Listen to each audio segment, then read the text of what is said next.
Well, welcome to the August the 20th regular City Council meeting. It is 6 o'clock. That's when we start. And so could we have the roll call, please? Councilmember Cochran. Here. Councilmember Gonzalez. Here. Councilmember Hamrick. Here. Councilmember Haquez. Here. Councilmember Meisner. Here. Councilmember Turner. Here. Mayor Pro Tem Smith. Here. Mayor Troutman. Here. All present. Thank you. Could I have Reverend Swearingen approach and give our invocation? Would you please rise? Lord, once again, we're just so grateful for this beautiful city we live in.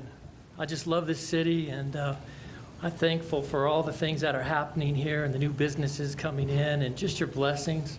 And so we just ask for that covering over this city. We just ask for wisdom and discernment from our council members to make the best decisions for this city. And we just, once again, thank you for all your grace upon us. In the Lord's name, amen. Pledge of allegiance. I pledge allegiance to the flag of the United States of America and to the republic for which it stands, one nation, under God, indivisible, with liberty and justice for all.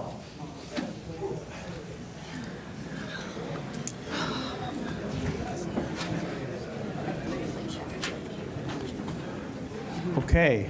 Shall we swear in our new city clerk? Would you like to do it at the podium?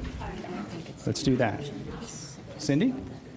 It's too late. You can't back out. She's got about 30 seconds.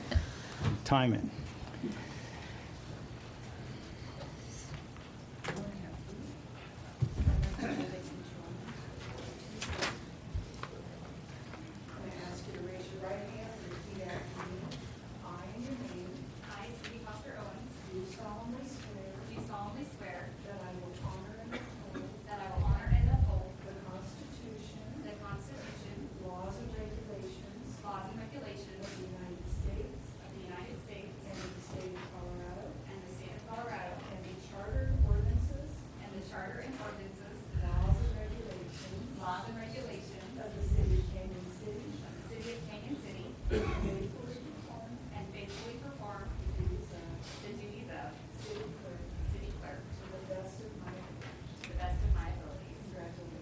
Thank you.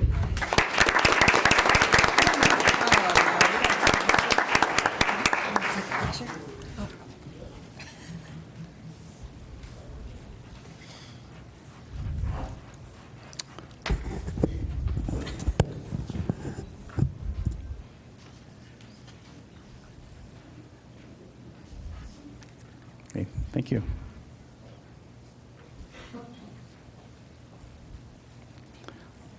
Under the citizens' request to speak to council, it looks like all of them are on an issue, most of them are on an issue that we'll be discussing later in the meeting.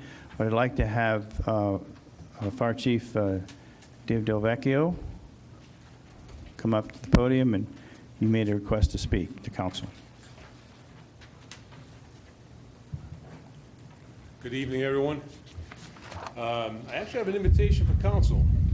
Mr. Meisner has spoken to me a little bit about what this is in regards to. We actually, at the fire district, we just had a fire simulator delivered for our use. It's a state asset through the Colorado Department of Fire Prevention and Control.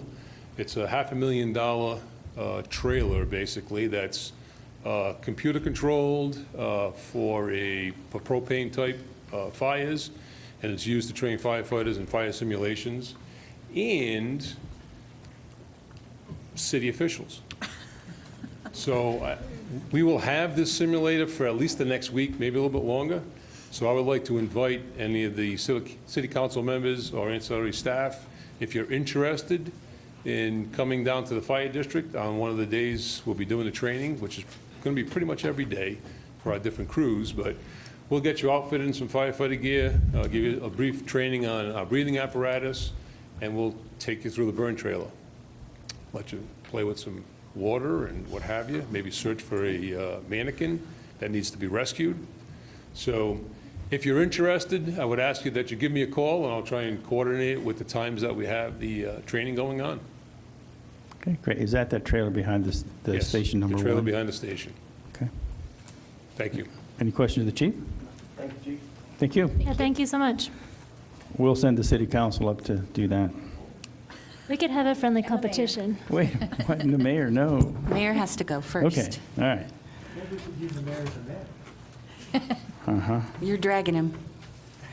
Okay. We would need any council announcements right now? We do have a meeting the 24th with the Dawson Ranch people, right? Here? Or the 6:30. 23rd, is it? It's the 23rd, here at 6:30 regarding stormwater in Dawson Ranch. All right? And then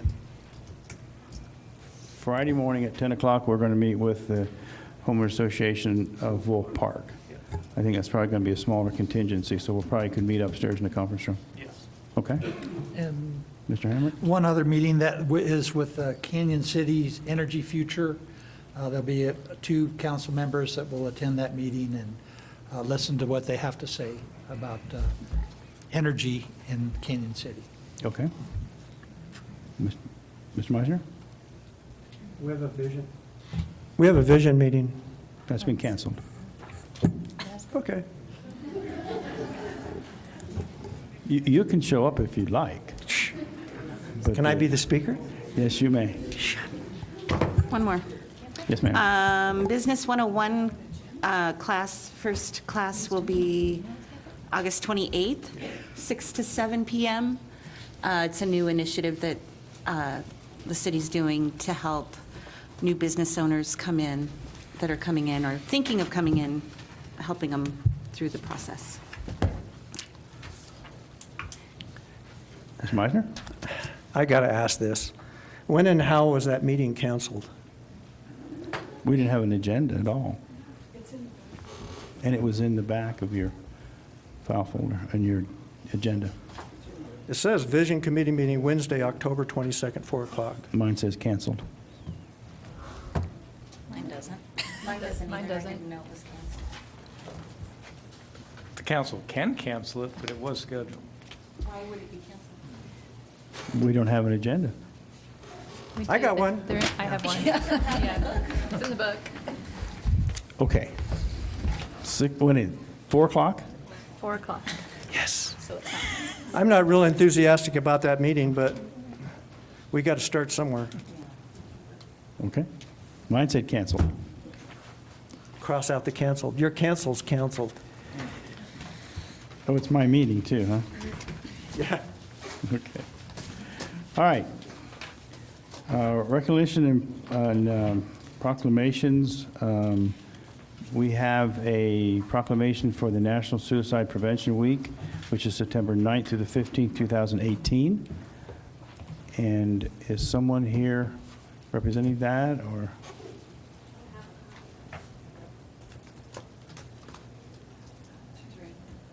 Okay.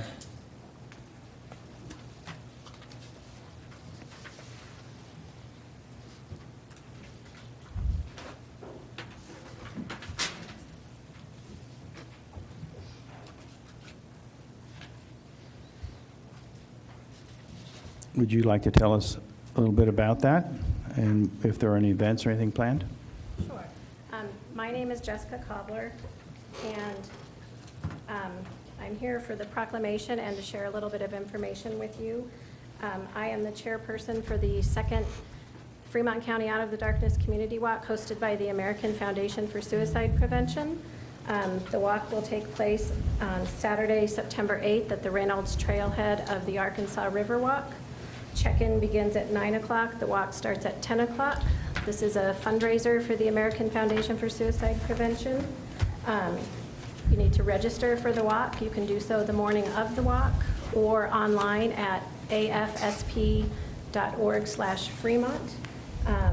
You can walk as an individual, you can join a team, you can create a team. We just ask you to come out and be a part of this event to raise awareness about suicide and mental health. The reason I'm involved with this is I lost my 18-year-old son Dalton to suicide in June of 2014. Dalton was just an amazing son, big brother, grandson, friend. He was kind, caring, smart, and handsome. He was the Florence High School 2014 class valedictorian. We had no idea that he was affected by mental health or that suicide was never on our radar. Part of my reason is of raising awareness as to if it can happen to my family, it can happen to anyone. And just to remind you, as we talk about suicide or hear it in the news, please remember the statistics, the lines on the graph, and the push pins on the map represent somebody. A son, a daughter, a mom, a dad, a friend, my son Dalton. Here's a picture of my son.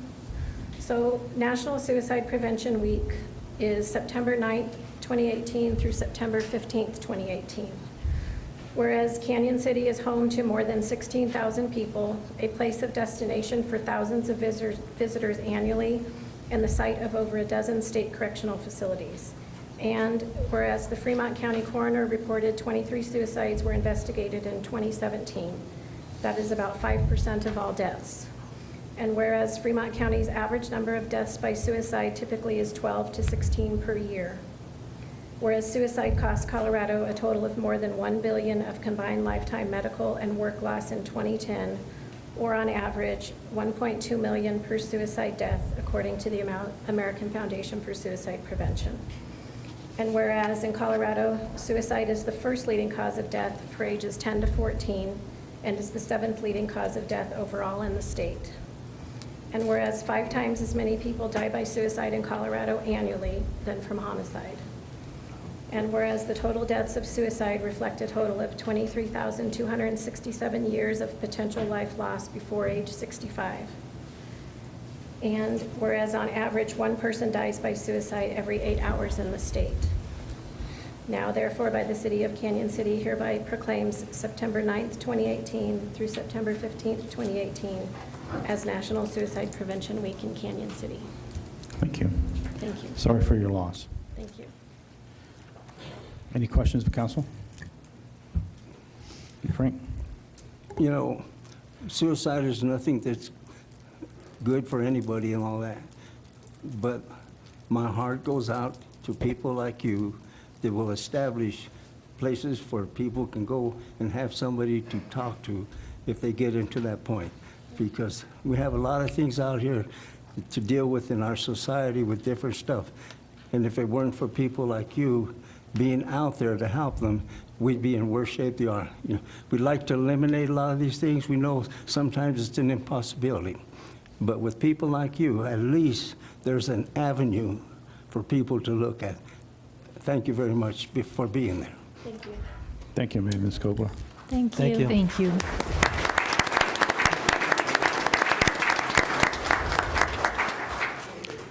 Okay, we're going to go ahead and recognize volunteers serving the Police Department and Community Development Department.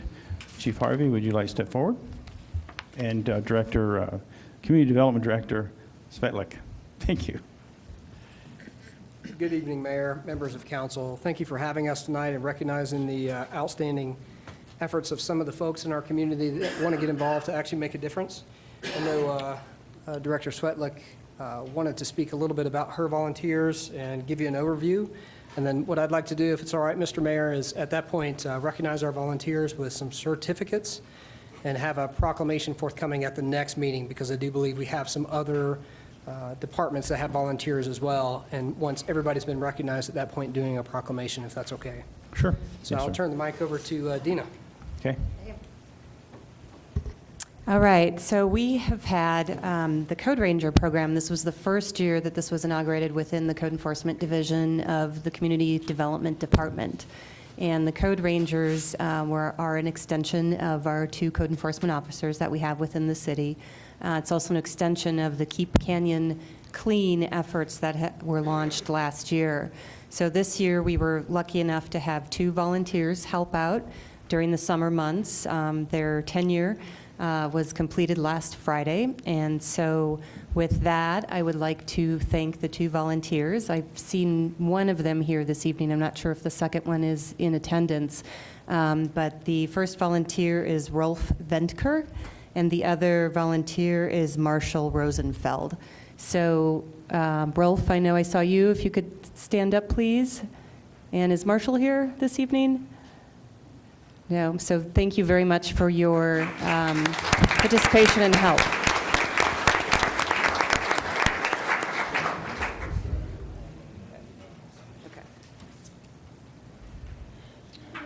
All right, thank you. So in 1829, the founder of community policing talked about a concept where the community is actually part of the police, and by extension, the police are part of the community. And the furtherance of that, we have, at the Canyon City Police Department, tried to implement programs that not only engage and involve our community members in problem-solving efforts, but actually get them engaged with the business of the police department. In May of 2017, the police department began aggressively recruiting volunteers to help supplement lateral tasks that are either sometimes too difficult or take away from the core mission of the community expectations of what the police department is supposed to do. At that time, in May of 2017, we only had 4 police volunteers. 2 of those were victims advocates, and 2 were actually volunteers that were helping in records. And I'm not taking anything away from that, because those 4 folks put in a large number of hours, but in recognizing we needed to grow that program through the Community Citizens Police Academy, community outreach efforts, and youth outreach efforts, such as the Police Explorer program, we have continued to grow that program to where now we have roughly around 20 people that are volunteering for the police department. The areas that they are volunteering in is helping with community events such as National Night Out, Citizens Police Academy. They've actually done some area canvas for businesses to help us update emergency contacts, in addition to helping develop and research new programs at the police department, and even helping out in some emergency situations. So what I'd like to do now is to call up all the police volunteers, and Vicki and Robin, if you would come up here, please.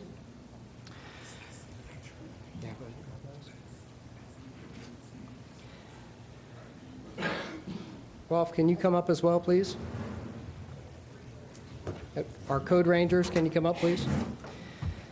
So the police volunteer program, Volunteers in Police Service, is the adult component of the Police Explorer program and Victims Advocacy programs at the police department.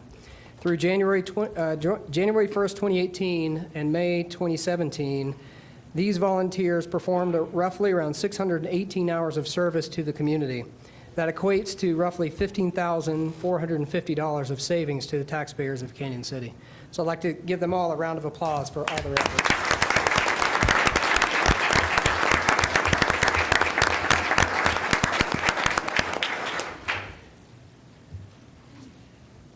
Nick Hyatt. Yeah, just come up here.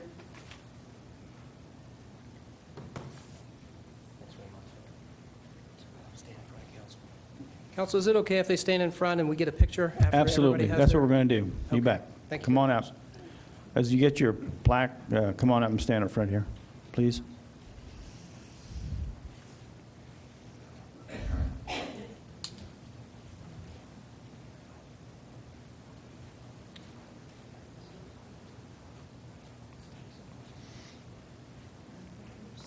Okay. Helen? Helene?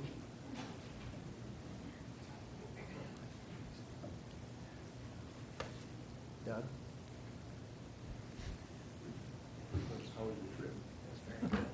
I'm very tan. Jim? Thank you very much. Nancy?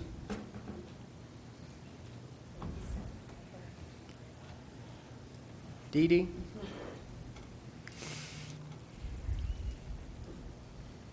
Marv?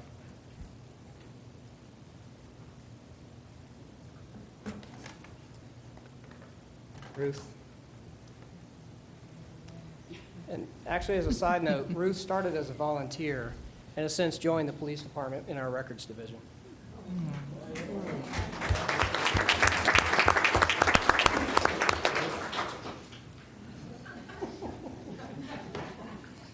very much.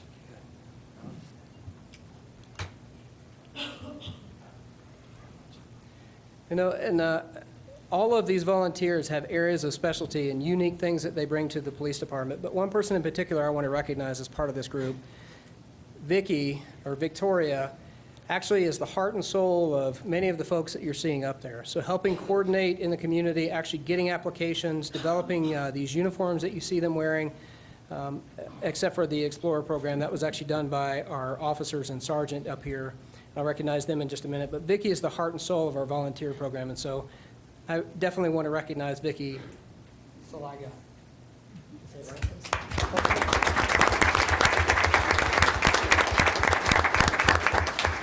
So before we do the photograph and recognize the Code Ranger, I want to introduce two people that are up there as well. Robin Vidmar, if you would raise your hand.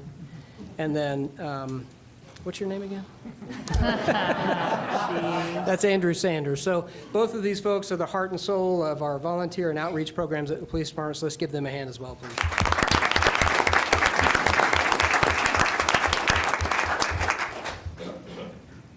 Okay, and last but not least, Rolf. Thank you.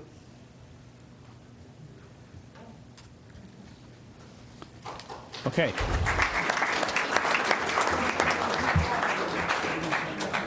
They're gonna have to scoot in.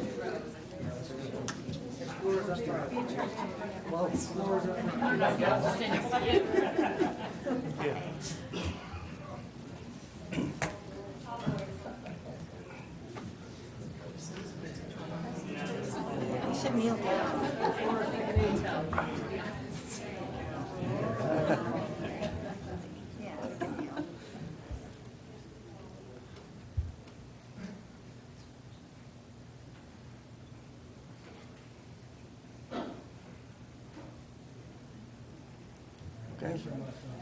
Thank you, folks.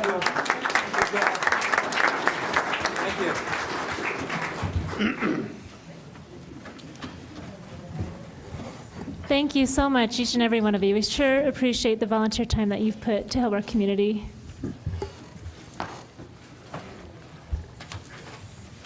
Mr. Mayor, do you have any questions for me or for Dina? I don't, but thank you and Dina for what you do, of course, for our community, but for allowing this to occur. And it's a very successful program. We appreciate it, really do. It's our pleasure. Thank you. Thank you. And keep up the good work.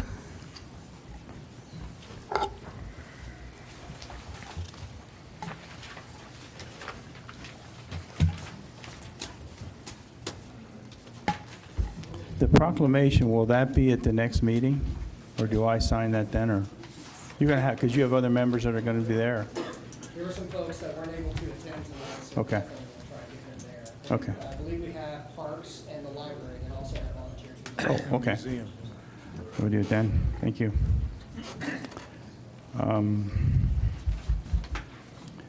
Okay, could you review the consent agenda, please? Yes, Mayor and Council. 9A would award bid number 47-18 for the Centennial Park event space sod to Greenbelt Turf Farm for a total amount not to exceed $20,295. 9B would authorize the mayor to sign a letter to the Fremont County Heritage Commission nominating the Lakeside Cemetery to the local Register of Historic Landmarks. 9C would actually approve a change order, which actually is a deduction, not an increase, to the Churchill Recreation Pavilion contract in the amount of $6,210 for revised pavilion price of $96,461. If you haven't seen, the structure's going up as we speak, and hopefully will be completed by next week. That's for concrete work, which was reassigned to Brookside Concrete for the 8 concrete caissons and the deck work. We're still within budget there.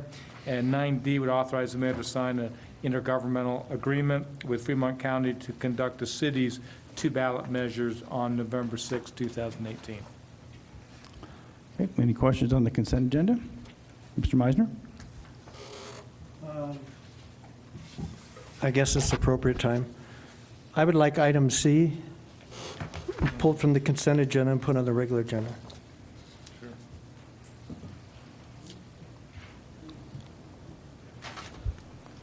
Where should we place that? 9A. Okay.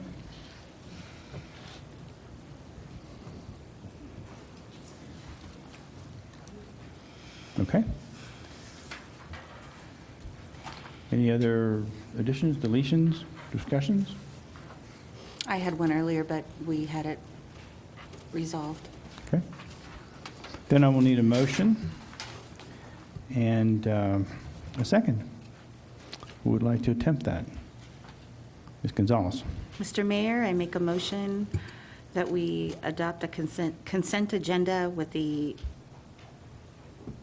condition of item C being moved to 9A on the agenda. Okay, Second. second. Any discussion on that, on the motion? Aren't we approving both? Did you say agenda too?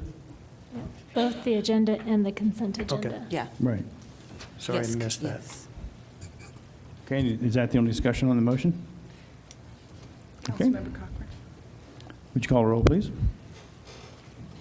Councilmember Cochran. Aye. Councilmember Gonzalez. Aye. Councilmember Hamrick. Aye. Councilmember Jaquez. Aye. Councilmember Meisner. Aye. Councilmember Turner. Aye. Mayor Pro Tem Smith. Aye. Motion carries. Okay, then, as requested by Mr. Meisner, shall we go to discuss at 9A? Will be Part C, approval and award of contract to Curachich Recreation for Centennial Park Pavilion concrete work and change order number 1 to bid number 26-18, price reduction. Who would like to, Mr. Administrator, would you like to address that, or I what can. particular question do you have? Well, as I'm understanding it, the change order really reflected the price of the pavilion because it reduced the price for the caissons. Yeah. But then we had this additional $17,000 that was done as an internal, some kind of internal bid. That's my question in terms of,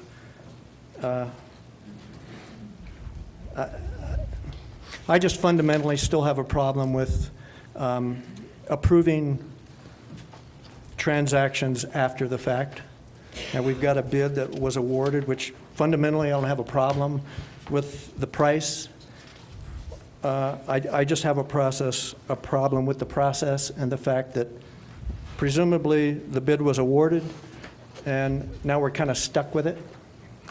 And essentially going to have to approve it, I guess, because we can't pull up the concrete.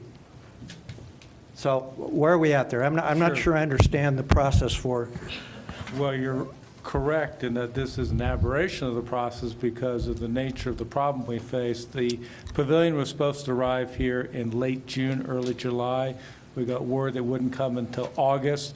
In order to meet our schedule, we had to then find a local contractor to do the caisson work and the flat work in order to dry and form before the pavilion actually arrived. We wanted at least 30 days for that to dry and form. So that's what caused this change in the schedule. We still think we got a good competitive bid, and at the end of the day, we're within budget, and we've deducted the portion of the work that Church Rich was supposed to do from their contract, and that's what you've done tonight. We apologize, but some things are beyond our control. We did not anticipate there would be almost a 6-week delay in getting this pavilion. We have events scheduled for the utilization of that pavilion, so that's what necessitated these actions. Well, in my opinion, I don't think it necessitated it. We knew initially that the pavilion was going to be delayed. I realized we needed a 30-day curing time. I would think it would have been reasonable within the 30-day curing time period for at least some communication with council at one of our meetings within that 30-day time frame that we had essentially awarded a bid that we had no idea happened. And I fundamentally have a problem with that. Okay. Any other questions? Ms. Turner? So it looks like we deducted $6,200 from the original bid. Yes. But then we ended up going with a contractor for $17,500. So that was an increase in the cost. Is that right? No, there are two projects for the 17,000, 8 caissons, and then the flat work for the actual structure itself. So Churchill was just supposed to do the caissons. We removed that portion of their scope of work and assigned it to a local contractor to do all the cement work at one time. It just made more sense to do it that way. given the proposed delay. Any questions? Ms. Gonzalez? I also agree with Mr. Meisner about the process of this. I'm concerned that with that 30-day curing process, we could have approved this in that time. So I'm feeling like we were kind of cornered into this bid. And I want to ensure this doesn't happen again, so that we can make sure that we're fully aware of what bids we are, what bids are being brought to us. Sure. So I'd like to take a look at that process a little bit further. Okay. Any questions? Frank? I don't have any question, I have a comment. You know, I know what we're talking about. The only part I want to make a comment of it, and that's it has to tie in with what you said. I think if we're going to have where we need to get some information to council ahead of time, we need to make sure that it doesn't, in a sense, jeopardize the project. Okay, if there's a time frame, and apparently on this one, there was time frame. So if there's time frame to do that sort of thing, so what council has made aware of it, then that's fine. But we need to be cautious that we don't do something that jeopardizes, that time frame. So other than that, that's my only suggestion. When we look at doing what everybody's talking about, that's fine, that's great, but let's make sure that if it looks like it's going to jeopardize the project, whatever the project is, then we need to take that into consideration. Maybe have a special meeting or something like that, so we don't jeopardize projects. Mr. Meisner? Not to beat a dead horse, and I respect what you're saying. As I'm understanding the project, the original project of the pavilion was one to install the pavilion with the caissons and then come back and pour the pad. Somewhere along the line, staff made the decision to pour that pad prior to the pavilion being installed, and I understand that was because the pavilion was being delayed. But the point is, if that made sense, somebody, whoever organized the project, should have thought about that. Like, that would be like pouring the garage floor after the garage is built, which is done sometimes. But somewhere along the line, staff made the decision to alter that bid or that process as to how that pavilion was going to go up. They then put the project out to bid without the approval of council, and now they want us to come around and stamp that, and I just don't approve of that. Ms. Turner?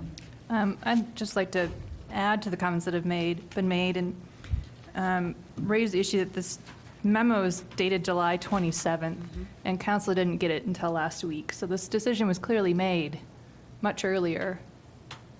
Tony, you're shaking your head no, but that is the date on the memo. The date is wrong on the memo. I don't know how that date was put on there, but that date does not reflect. We would have brought it to the council prior to that. Well, I the assure change you. order is dated July 27th, 2018. No. So that happened nearly a month ago, and this is the first we heard of it was last So we week. missed one meeting between then and now. We apologize. Well, the concrete was poured quite some time ago. Yeah. Right. Before council ever officially gave an approval for Right. that bid to happen. I think that's where the issue is. Right. Mm-hmm. Thank you. Any comments? Then I will need a motion to approve C on the consent agenda. And would someone like to make that? Ms. Gonzalez? Mr. Mayor, I make a motion that we approve agenda number 9A for the approval and award of contract to Churchill Recreation for Centennial Park Pavilion. Okay. And second? I'll second it. Stockton, second. Any discussion on the motion? Ms. Meisner? I mean, that doesn't even mention, it doesn't even mention the concrete company. What do you, I don't know what you're referring to.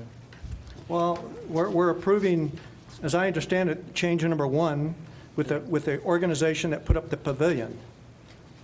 No, they did the concrete work too. The people that poured the pad is not Churchill Recreation, am I correct? It looks like No, it's Brookside Concrete. They did both, the foundation and the caissons. So for where's Brookside Concrete $17,500. mentioned in this item? It's on the bottom of the Yeah. first page.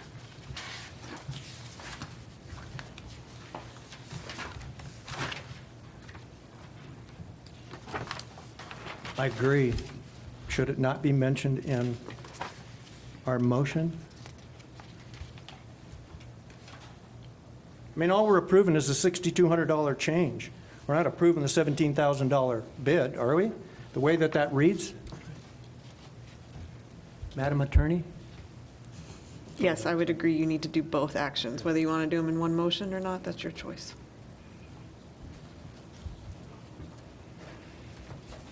Okay, you can amend your motion, Ms. Gonzalez, or we can do two motions.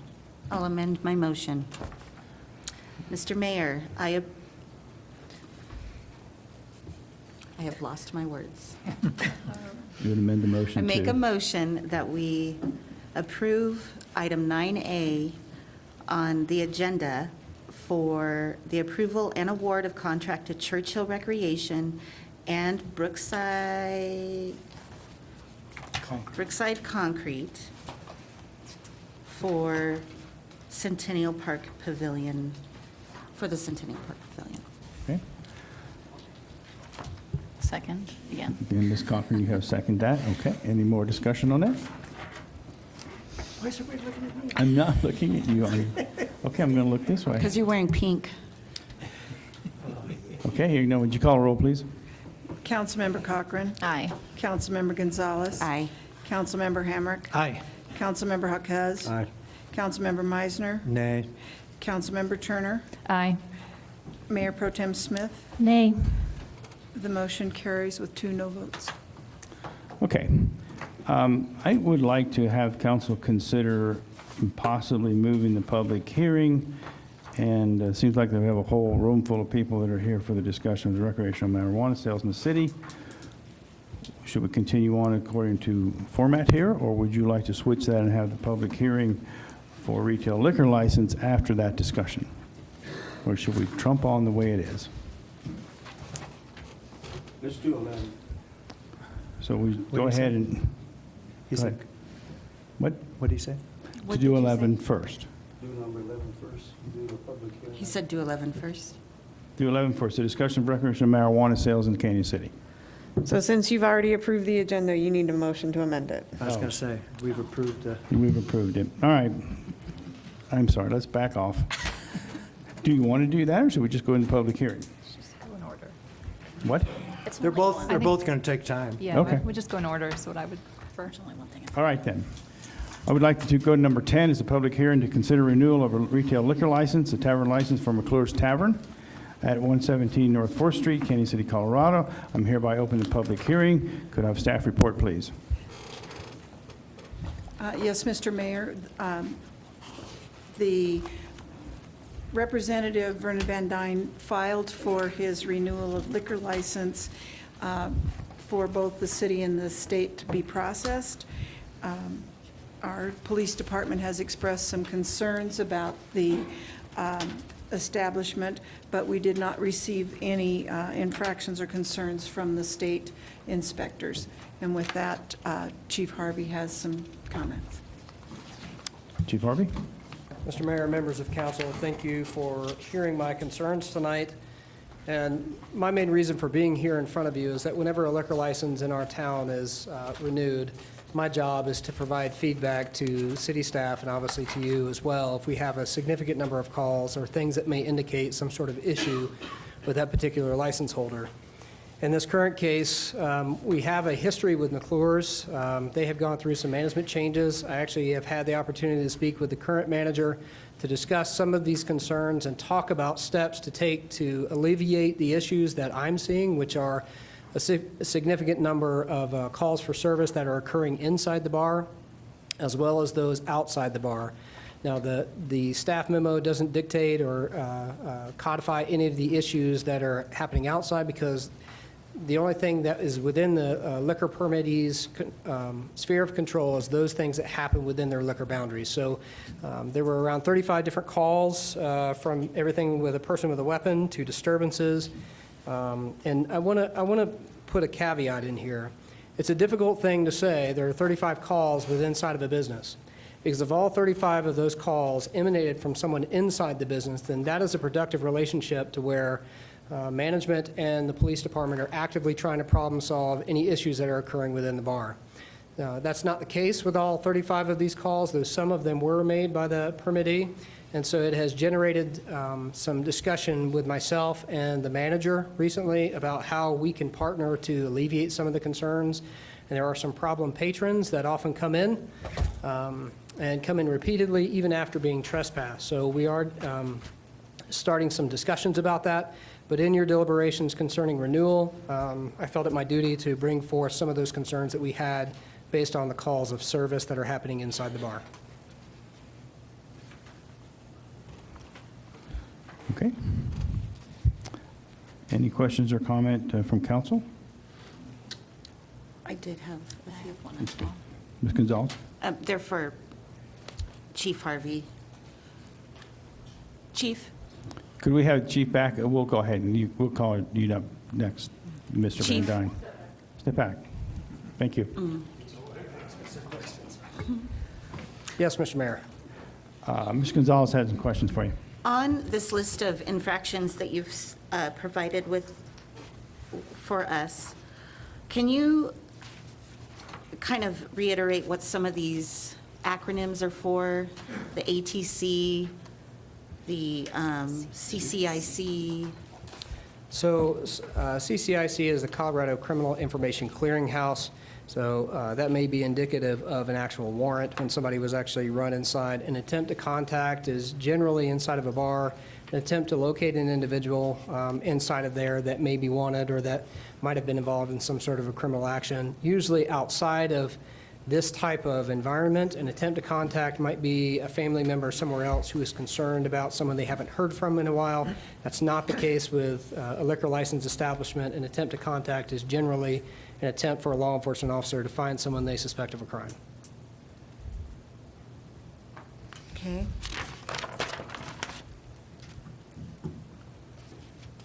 Thank you. Any other questions, council? Yes. Mr. Hamrick?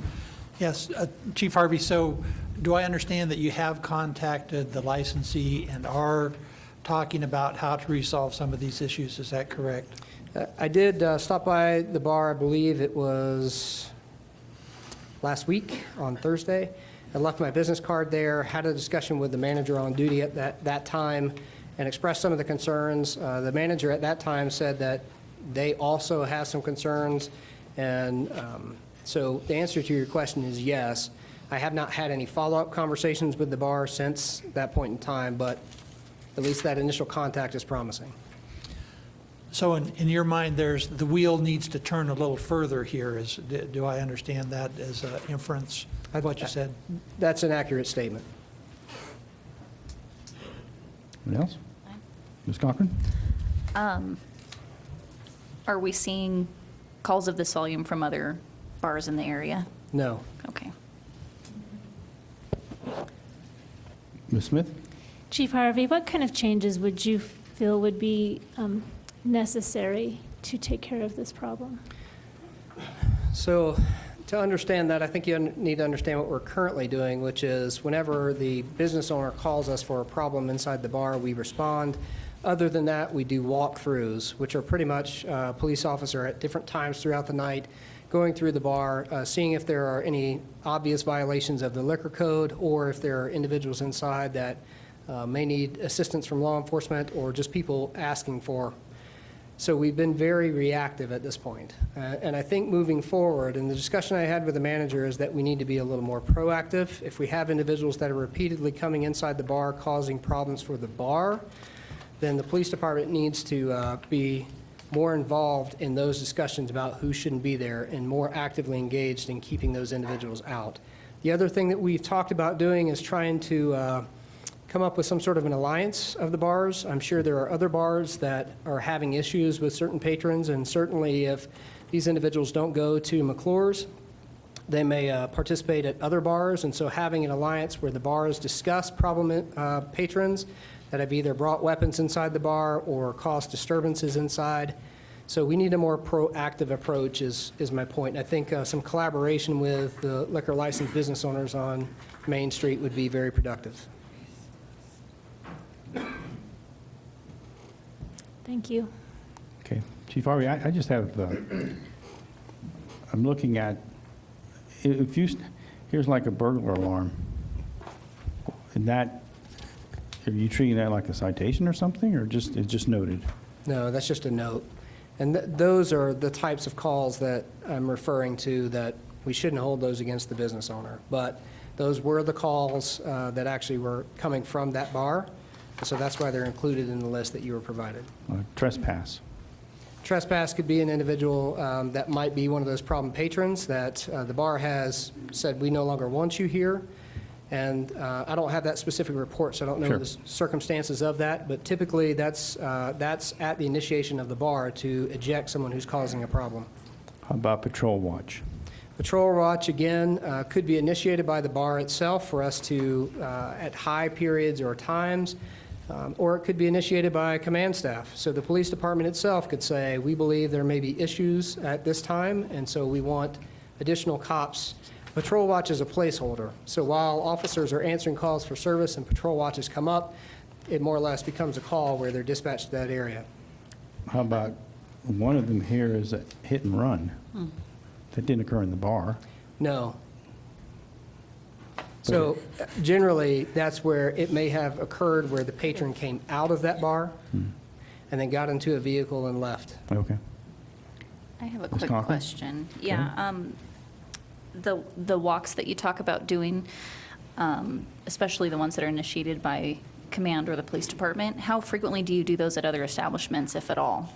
So typically, whenever we do walkthroughs, we walk through all the bars on Main Street. Myself, I know when I go through those, my officers do the same thing. Generally, when we check out with the bar, McClure's, for example, we'll also go through Neon Bottle, and then also through Brothers Bar. So those are the area, 3 bars that we do patrol watches in the most, and generally we'll do them together. Ms. Gonzalez? Just to reiterate, I actually went on a ride-along with Chief Harvey, and we did do some walkthroughs through multiple bars. Okay. So, yeah. But anyways, any of these infractions don't include any drugs or any drug activity, or is there? So historically, and I'm not including things that are beyond the 12-month time frame. I think I want to be clear about that. We have had some of those issues in McClure's Bar previously, but again, that's outside of the renewal period from what I understand, so I would rather not bring those up. And also the things that are occurring outside or in front of the bar, again, out of the permittee's sphere of control, so I'm not bringing those up either. Okay. And are other bars dealing with the same thing? Happening outside, if anything is happening? Again, since it's outside the sphere of control for this permittee, I think it's unfair to reference that with other bars. Okay. Ms. Jaquez? I don't know who can answer this question, but anyway, I'm referring to the part where it says, in checking with the Department of Revenue Liquor License Division, criminal investigator Russ Elliott, he indicated there were no infractions or concerns from their view. Now, does that take into consideration with regards to in the past where they might have got involved in a sting and then actually someone was served that was underage, or does that come under something separately? When I spoke with Mr. Elliott, he indicated that they had not had any infractions during the last year period, which is the period of the license. I did put a call back into him, but I haven't heard any more. Okay, thank you. How about underage drinking? Is that not something? Okay. Yeah, that would be included in the Division of Revenue's undercover stings. And at the same token, Clerk Stately, did the Division of Revenue talk about any actual operations that they had conducted in this area within the past 12 months? No, they did not. They just responded to the original question as to whether or not there had been any infractions during the one-year period of the license. Okay, any other questions of council? Mr. Mayor, And Jerry, are we allowed to ask or consider if there had been any infractions before the 12-month period? I did ask them to report back to us. They have not yet responded. You're only allowed to consider what's happened within the past year. And just to kind of clarify a little bit, you are deciding this pursuant to state statute, the liquor code regarding renewals, and you can only deny a renewal based upon good cause, which means there's been a violation of the liquor code, or there's been a violation of a previous condition placed on the license due to disciplinary proceedings, or they haven't met the reasonable requirements of the neighborhood. That's kind of that initial license requirement. And then the last one is kind of where the conversation is falling, is that there's been evidence that the licensee is not operating the business in a manner that adversely affects the public health, welfare, safety of the inhabitants. So that's kind of your disorderly conduct and those kinds of items. So those are your 4 bases for denying a renewal, just to clarify, so you have that. Thank you. Mr. Mayor, if I could add Yes. to that, and just some of the comments that we've talked about before, they are under new management. And I know previously, prior to the 12-month period, the discussion between the police department and the management and ownership of the bar was not productive. I don't feel that that's the case now. There are issues that need to be addressed. However, as long as we can work that out between the ownership of the bar and the police department to address these concerns, I would be okay with the wheel turning a little bit more slowly, but also being aware that they are engaging in talks with us. They are trying to help us find solutions. So the infractions that we've cited here some of them occurred during previous ownership or management? No, the ownership is the same. I believe it's different management. I'm not sure exactly when the manager came on, but I know that she, the one I spoke with the other night anyway, is more recent. Okay. Can we hear from him?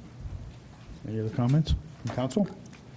I'd like to hear from you. Yeah, I'd like to hear from the owner as well. Okay. Could we go ahead and put the owners last, and let's ask anybody in the audience, the general public would like to comment? Bless you. Okay, well, let's, Mr. Van Dyne? Would you come up and introduce yourself and? He has trouble hearing, so I'm. Okay. Okay. What name? Just introduce yourself. Yeah, Vernon Van Dyne, owner of McClure's Saloon. Are you considered the manager as well? Yeah, Yes. Okay. you're considered the manager as well. Yes. Is there something you'd like to say at this time before we ask you questions?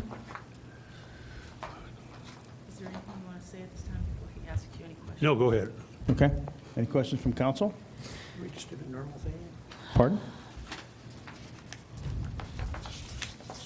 The normal questions I we have. think we should, I guess we could start there. We can start there, or you can start with you have questions. We're going to have to ask that at the end at some point, the normal liquor license questions. But if there's questions beyond that, we'd have you talk now. Yeah, Justin first. Okay? Yeah, let's start there. So do you have a plan of action to remedy the volume of calls that you're getting currently? I believe you said, do we have a plan to stop doing these police calls? Yeah. Yes. Can I hear it? Pardon me? Can I hear it? Yeah, how many do you want? We got them. Well, maybe a general overview of what you plan on doing differently I to. have a copy if you guys, somebody wants to read that one. This is of all the calls that they said they had in there, and the ones that actually we called, say the bartenders or whoever, but we got so dang many people that have cell phones, they see things, they call, it may not even happen in the bar. They come in. My suggestion to all of my bartenders now, if they call the police, it better be a death deal, because just because somebody cusses and stands out in front, they call for the police to come. Now, come on.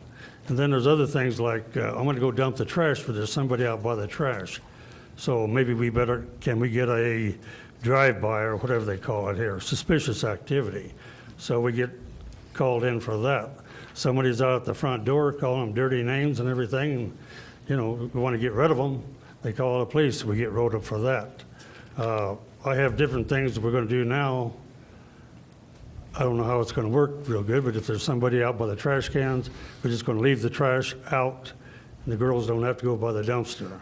If there's somebody outside there, try to get hold of the state today. I'm going to try to get all my girls with a concealed weapon permit and issue a weapon. If that's what it is, it will save calling the cops again. I have a lot of deals, all the cameras and stuff. I'm shutting off all the cameras but 2. I have 16. That will also keep calls for the cops. You know, somebody sees something. Well, the cops come in and they ask me, look at the tapes. I said, you bet. Go back to my office. I give them permission to do everything. But now a lot of this stuff is like a follow-up. They want to look at this, look at that, so I'm shutting everything, you know, just shutting it off. I called my, what do you call it, emergency stuff where the alarm goes, security. I called them and told them also to take the police department off so there won't be any alarm calls on here. Just take them off, call me, call Lori, or call a head bartender. So there's another one we have taken off. Business checks and stuff like that, I can't, you know, we can't really do anything about it. But the girls calling like somebody, I'm not even sure the person was in the bar, they hit a pickup, or pickup hit a car, but somebody called. There were some girls fighting down the alley. Somebody hollers, hey, call the police, there's a fight. It don't have anything to do with McClure's. Tell the girls, leave it alone. And I'm not sure if this is good or bad, but they come in for a welfare check. I have no, you know, I can't help that. Disturbance, some guy came in, had a few drinks and called the cops because he had a warrant. He called from my bar. Now, you guys can help me if you'd like, if there's anything you can think about.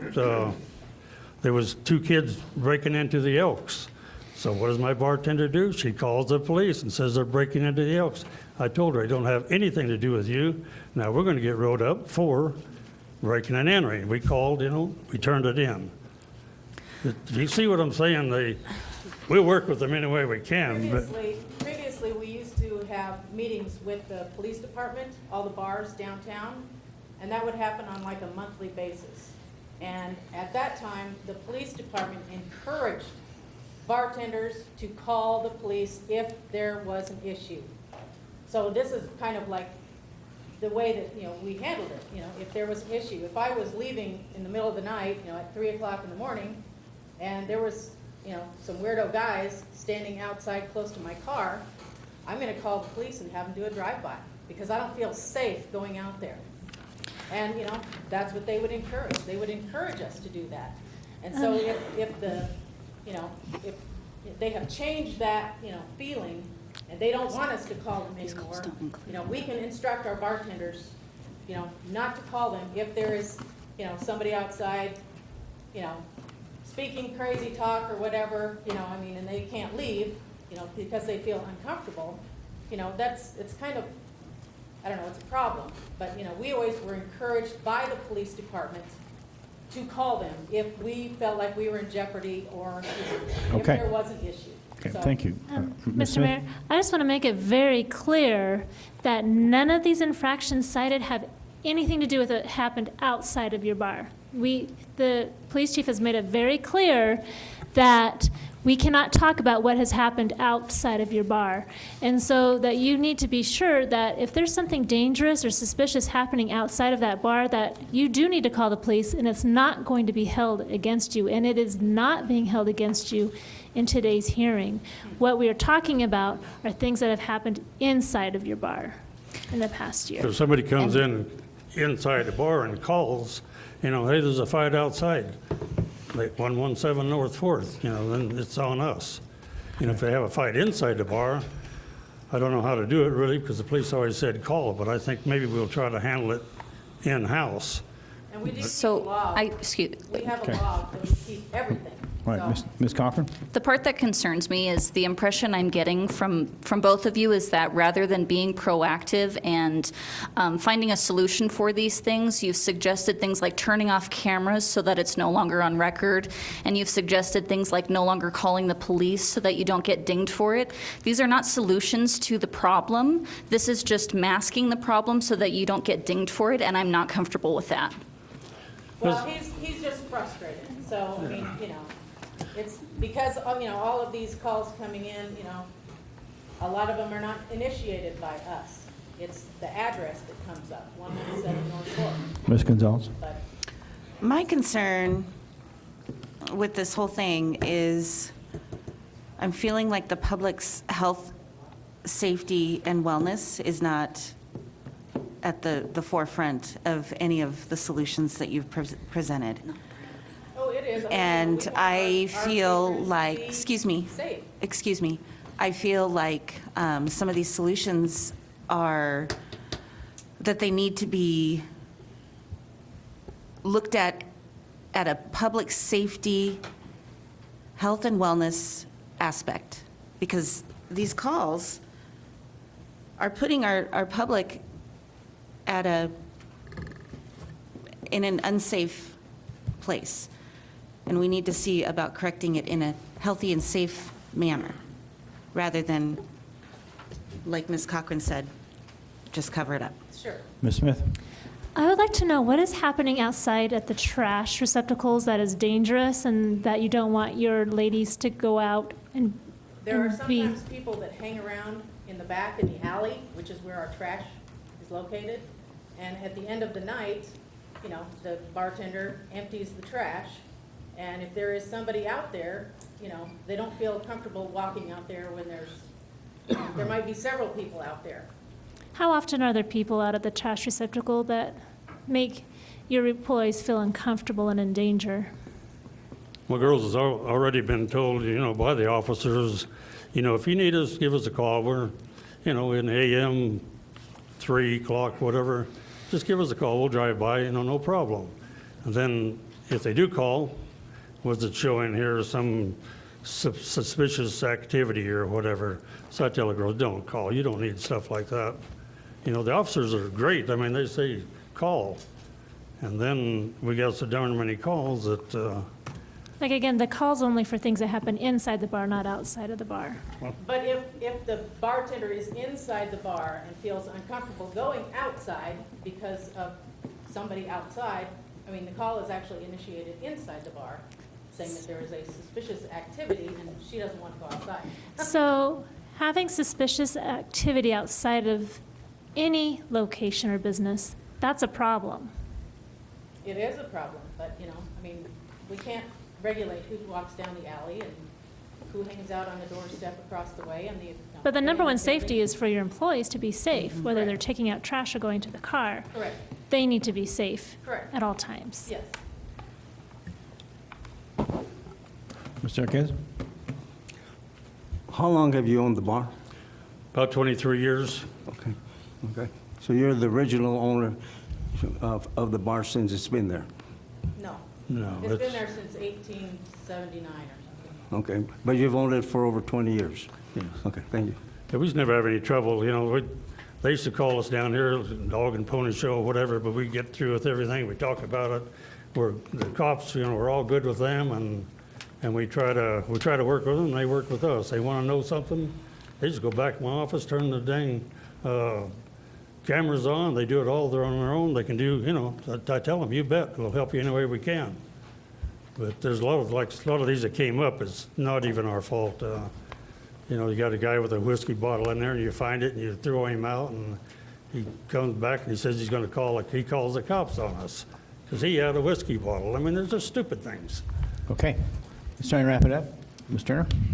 Well, I guess I'm hearing that you don't believe you have any type of issues inside the bar that are causing an increase in calls more than other bars downtown. Is that what you believe? Well, I'm not going to say that, because I'm not going to say what's wrong with the other bars. I know other bars have trouble, and a lot of their trouble they handle in-house. My girls, I don't know why they call. A lot of stuff, if I had a bouncer there all the time, I've found over the years, you have a bouncer, a lot of times you have more trouble. A female bartender, a lot of times, can diffuse problems a lot easier than some big guy, and goes up, and like John Wayne, here we are, and then we got a fight. But the kids nowadays, they have no respect, and I'll tell any of them. Okay. At 23, 27, 30, they don't respect anybody or anything. All right. We're getting off track here. Ms. Gonzalez? Okay, so I would like to find out from the chief what he feels about the solutions that were presented, as well as other solutions that might help keep your business going. I'm not sure So I'd like to hear from the chief. what's the deal here. I never even met the chief, I don't even know him. But I'm Derek. It's a good time to meet. quite a while ago, yeah. So one of the things I'd like for council to understand is that we had a Safe Bar meeting, or a bar meeting. It was actually hosted by Brothers and at Brothers. Ryan Stevens, our Economic Development Director, was there as well. We unfortunately, for whatever reason, I don't know why, didn't have any representatives from McClure's. So maybe that's something that we need to internally look at a little bit more about, how we are making sure that other bar members are invited to that. But I will say we didn't have very many bars other than Brothers actually attend that bar meeting. And so this is really the result. And I think this is indicative of the larger issue that I'm trying to bring up, is that it's not that we don't want you calling. Be clear about that. I want your people safe. I want the public safe.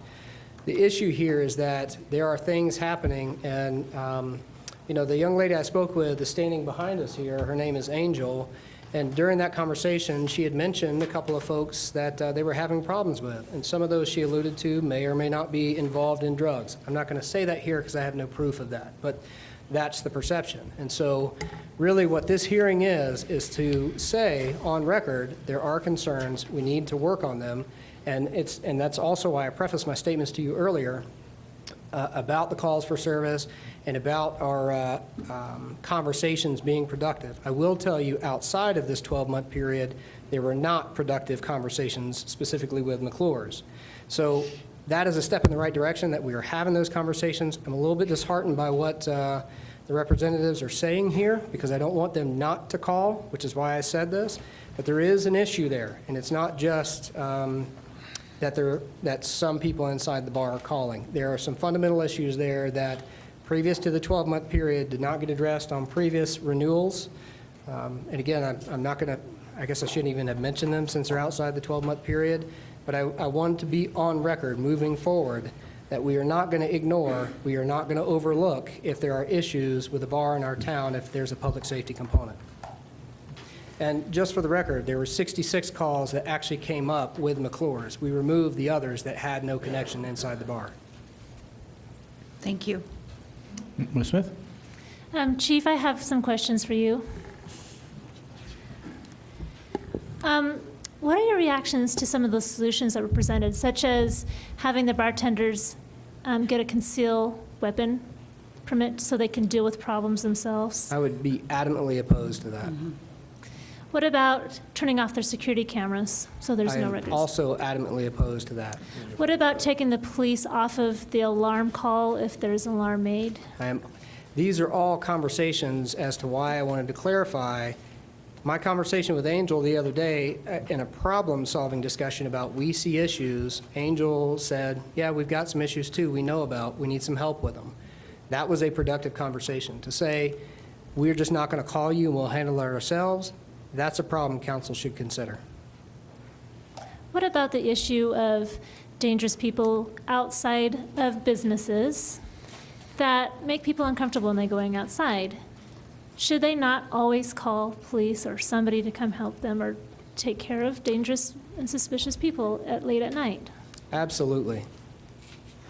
I have kind of strong feelings about that, being an advocate for women's self-defense and protecting women, that not calling is a terrible, horrible solution for the protection and well-being of our citizens. This is what I wanted to make sure that did not happen, that McClure's siloed itself, did not have discussions with the police department, did not involve us with any issues that they're seeing.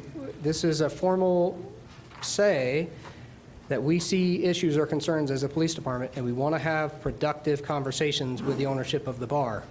I'd rather see the calls double, just so we can create an atmosphere or a message saying that there's no tolerance for this type of behavior or environment in our community. One of the things that's very helpful is that when patrons know if there's a problem in the bar is going to call. If the patrons who cause problems know that a particular bar will not call, That's usually a recipe for further public safety concerns or issues. And I'd say rather than shutting the police department out, we need to have greater conversations about how we can be more partnered to actually address some of these issues that are happening inside the bar. Mr. Hammack. Thank you, Mr. Mayor. So as we don't have a motion yet, but this is a question for council. So we have the option as city council, based on evidence that we've heard in this public hearing, approving the license, disapproving the license. I believe we also have the option of continuing, that if we're hearing a dissonance between the owner and the police department, that sounds like communication may help solve, we have the option of continuing this hearing, is that correct? Correct, and you, just to add one more thing to that, you also have the option of placing conditions on a renewal. And I would suggest to you that if that's where you're leaning, that condition be pretty specific, because if it's not, it'll be difficult to enforce it.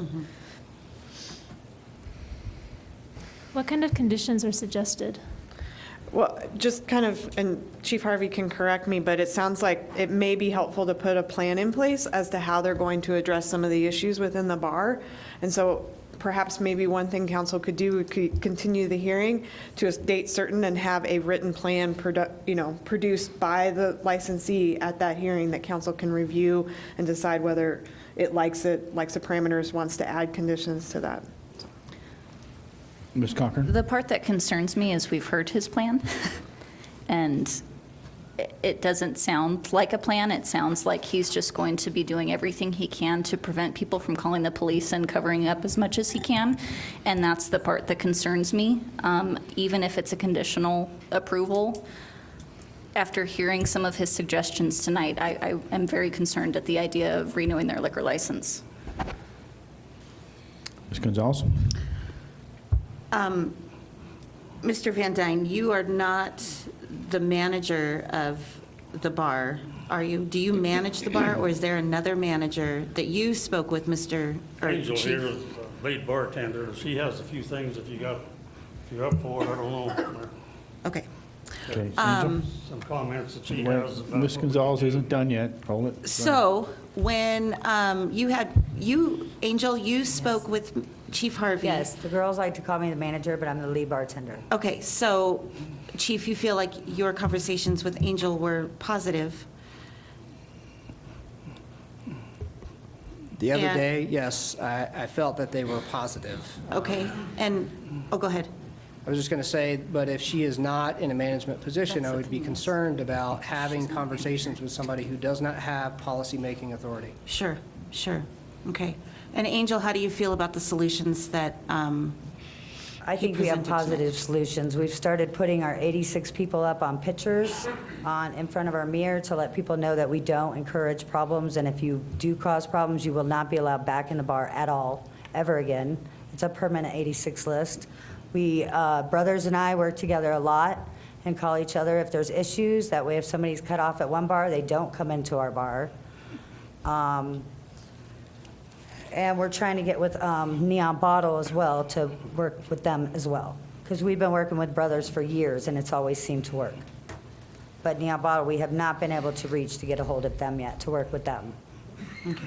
And if you look through these lists, we made you a copy. A lot of these, they didn't happen inside the bar. Many of these were not called by us bartenders or happened inside the bar at all. They were made from inside the bar, the phone calls were? No, some of them weren't actually. Well, we're not going to debate that. Right. Most of them were not made inside the bar or from any of our patrons.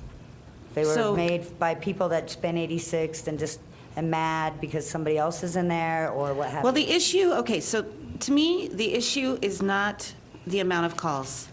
It is the business practice that's that's happening inside the business. So I think we need to look at, you need to look at your business practices and make some hard choices about what it is that you want to see happen in your business. We want troublemakers to stay out. I mean, and that's pretty much all we tell everybody, we make it known who is troublemakers and who is not. If Brothers has a problem with somebody, they call us. If we have a problem, we call them. So I those mean, are we are working with other discussions bars that you to- need to have amongst yourselves, and you need to have them with the chief or with the police department to find solutions to improve your business practices. Right. Not try to minimize the amount of calls that are being brought into your store. That's not what we're looking for. Okay. We're looking for better business practices so that we can have a healthy and safe community. That's where we're going. Okay, Okay? yes. Okay. So can we do that? Sorry. We can, we could extend this hearing for another 30 days. Or you could go I- forward from here. I'd kind of like to see what solutions they came up with in 30 days. Mr. Arquez? This is for the attorney, okay?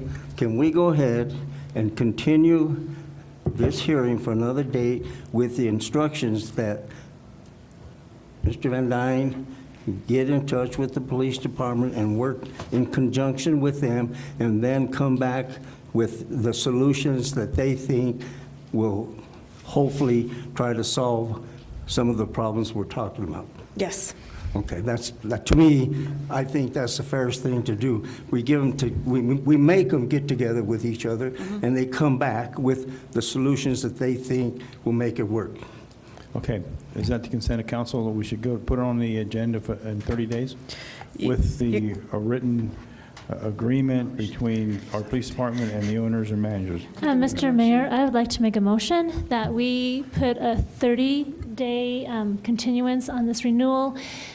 And in that 30-day period, part of the motion is that they must meet with the police department and come up with clear solutions and specific parameters on how they're going to alleviate this problem. In writing. In writing. And that would continue it to your council meeting on September 17th, just for Correct. clarity. I'll second it. Okay, motion's been made and seconded. Is there any discussion on that motion? Would you call a roll, please? Councilmember Cochran? Nay. Councilmember Gonzalez? Aye. Councilmember Hamrick? Aye. Councilmember Jaquez? Aye. Councilmember Meisner? Aye. Councilmember Turner? Aye. Mayor Pro Tem Smith? Aye. The motion carries with one no vote. Okay, we have council members that would like to have a 5-minute break so that we can visit the facility. So let's take a 5-minute break and we'll be right back. And if we could have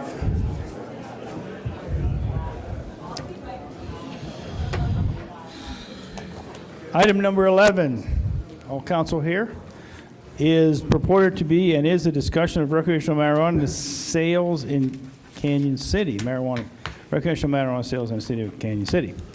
Could we have, do you want the city administrator to add some comments or not? No, Rhonda, I think, has done a good job communicating with us, and I think she's going to start. There she is. Okay. Rhonda, what we'd ask you to do is come to the podium. You have a slideshow. You got 15 minutes, and we're going to start the clock. Okay. Thank you, Council. Can everyone hear me? Appreciate the time to come before you today. We're bringing this proposal to City Council to present a new revenue income stream from retail marijuana regulation. One of the main reasons we are here is because we're tired of watching our tax revenue go to Pueblo, West, and Salida specifically. For a city that is desperate for funding in all areas, from street repair, stormwater damage, lack of police funding, new projects, I don't see anyone bringing to council any ideas to raise money. Cannabis is an emotional topic, and we will not be attempting to sway anyone's personal opinion here, nor religious beliefs. We're going to present the facts and encourage council to see the logic of this new tax revenue stream. I just want to begin with a very brief description of why marijuana was made illegal in the first place. Back in the 30s, Harry J. Ansengler was the director of the Federal Bureau of Narcotics. He originally approved of cannabis. It was previously known as Indian hemp, until he needed a new campaign after alcohol prohibition ended. So what is cannabis really? Cannabis is the plant that led to discovery of the cannabinoids, which our body uses on a daily basis to maintain homeostasis. These are facts. The endocannabinoids and their receptors are found throughout our body. There are over 15,000 articles that are written in scientific journals about cannabinoids. So why are people actually trading in their pharmaceutical drugs for natural cannabis? The answer: scientists have now found 96 known cannabinoids that actually heal and feed our bodies. Ranging from different body issues, mind issues, you can see the list here, from cancers, fibromyalgia, depression, anxiety. Cannabis has helped and is shown to help people with these different ailments. This is just a funny slide to show what previous images of cannabis and marijuana used to look like. This is what cannabis looks like today. I'd like to present my first speaker, Ms. Tracy Marling.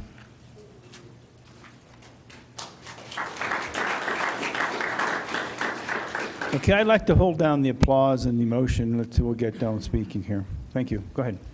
Hey, my name is Tracy Marling, and I'm here to tell you about my daughter, Sophie. That's her right there. She's currently 10 years old. She started having seizures, uncontrollable seizures, when she was 18 months old. They were to the point where she would literally seize all day until she was exhausted, fall asleep, wake up, and start having seizures again. She lost her speech. She lost her ability to walk, to chew food, basically reverted back to infancy when she started having seizures. I remember the first time that I heard her laugh after her seizures started, and it was when she was 3. And it wasn't because something was amusing, it was because she was having a gelastic seizure, and it activated that part of her brain and made her laugh. And it wasn't a natural laugh, it was very unnatural. And it became something that we dreaded, hearing her laugh, because we knew it meant seizures. She's been on many pharmaceutical medications to attempt to control her seizures. Anti-seizure medicines come with side effects like organ damage, suicidal thoughts, and almost all of them are highly addictive. She's been on more medicines than I can count.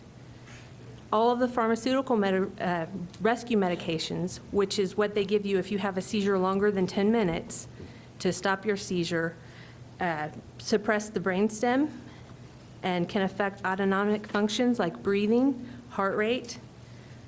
Rescue medications include diazepam, which is Valium, and midazolam, which they use to sedate prisoners prior to execution.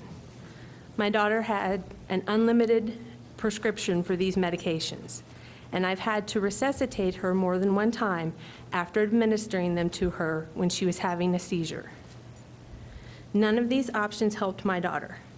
She was even put on a medication that is not approved by the FDA that is used to treat epilepsy in dogs, and then that did not help her, and that was prescribed by our doctor. In 2015, I started my daughter on CBD oil. We didn't tell anybody that we started her on it. The change in cognition was noticeable enough that her school teacher pulled me aside and said, "Whatever you're doing, it's made a huge difference. Keep doing it." The change was enough for us to pack up and move so we could have access to full-spectrum cannabis oil. And after the addition of THC, we've seen better seizure control than we've had on any pharmaceutical medications. My daughter started living as opposed to merely existing. For the first time since she was 18 months old, she looked me in the eye.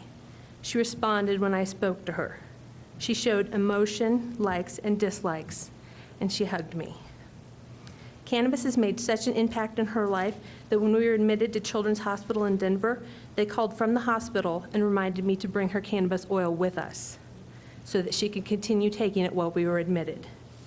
We're currently weaning yet another of her anti-seizure medications, and after we finish this wean, we will be down to her only being on one pharmaceutical medication for seizures.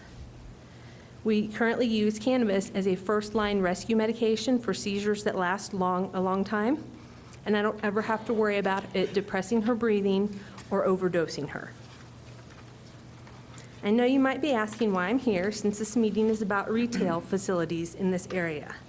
But being part of the medical cannabis community, you meet a lot of people. And there are many people that use cannabis for medical purposes that either cannot afford to get a medical card or they just don't want to. I've personally given patients ride to Pueblo so that they could purchase at retail facilities. These people either use such a small amount of product that it's not cost-effective for them to get their medical card, or they cannot obtain the products that they use at a medical shop. Some people don't get their medical cards because they don't want to be on the medical registry, or they don't want to deal with the stigma attached to being a medical patient.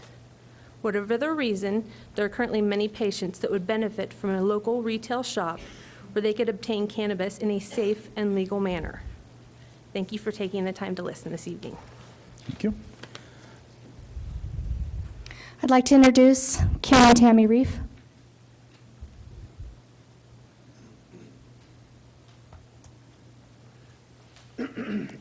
I have Ken Reef here as, so you're foregoing this? Are you going to talk now? We were asked to present the items for each of my speakers, so that's what we fulfilled for Ms. Jerry. So, They filled out, but he signed up, so, it's in this presentation. Okay, So you knew okay. who was speaking. okay. Thank you, Mr. Mayor. Go ahead, Ken. I'm Ken Reef. This is my wife Tammy, son Chase.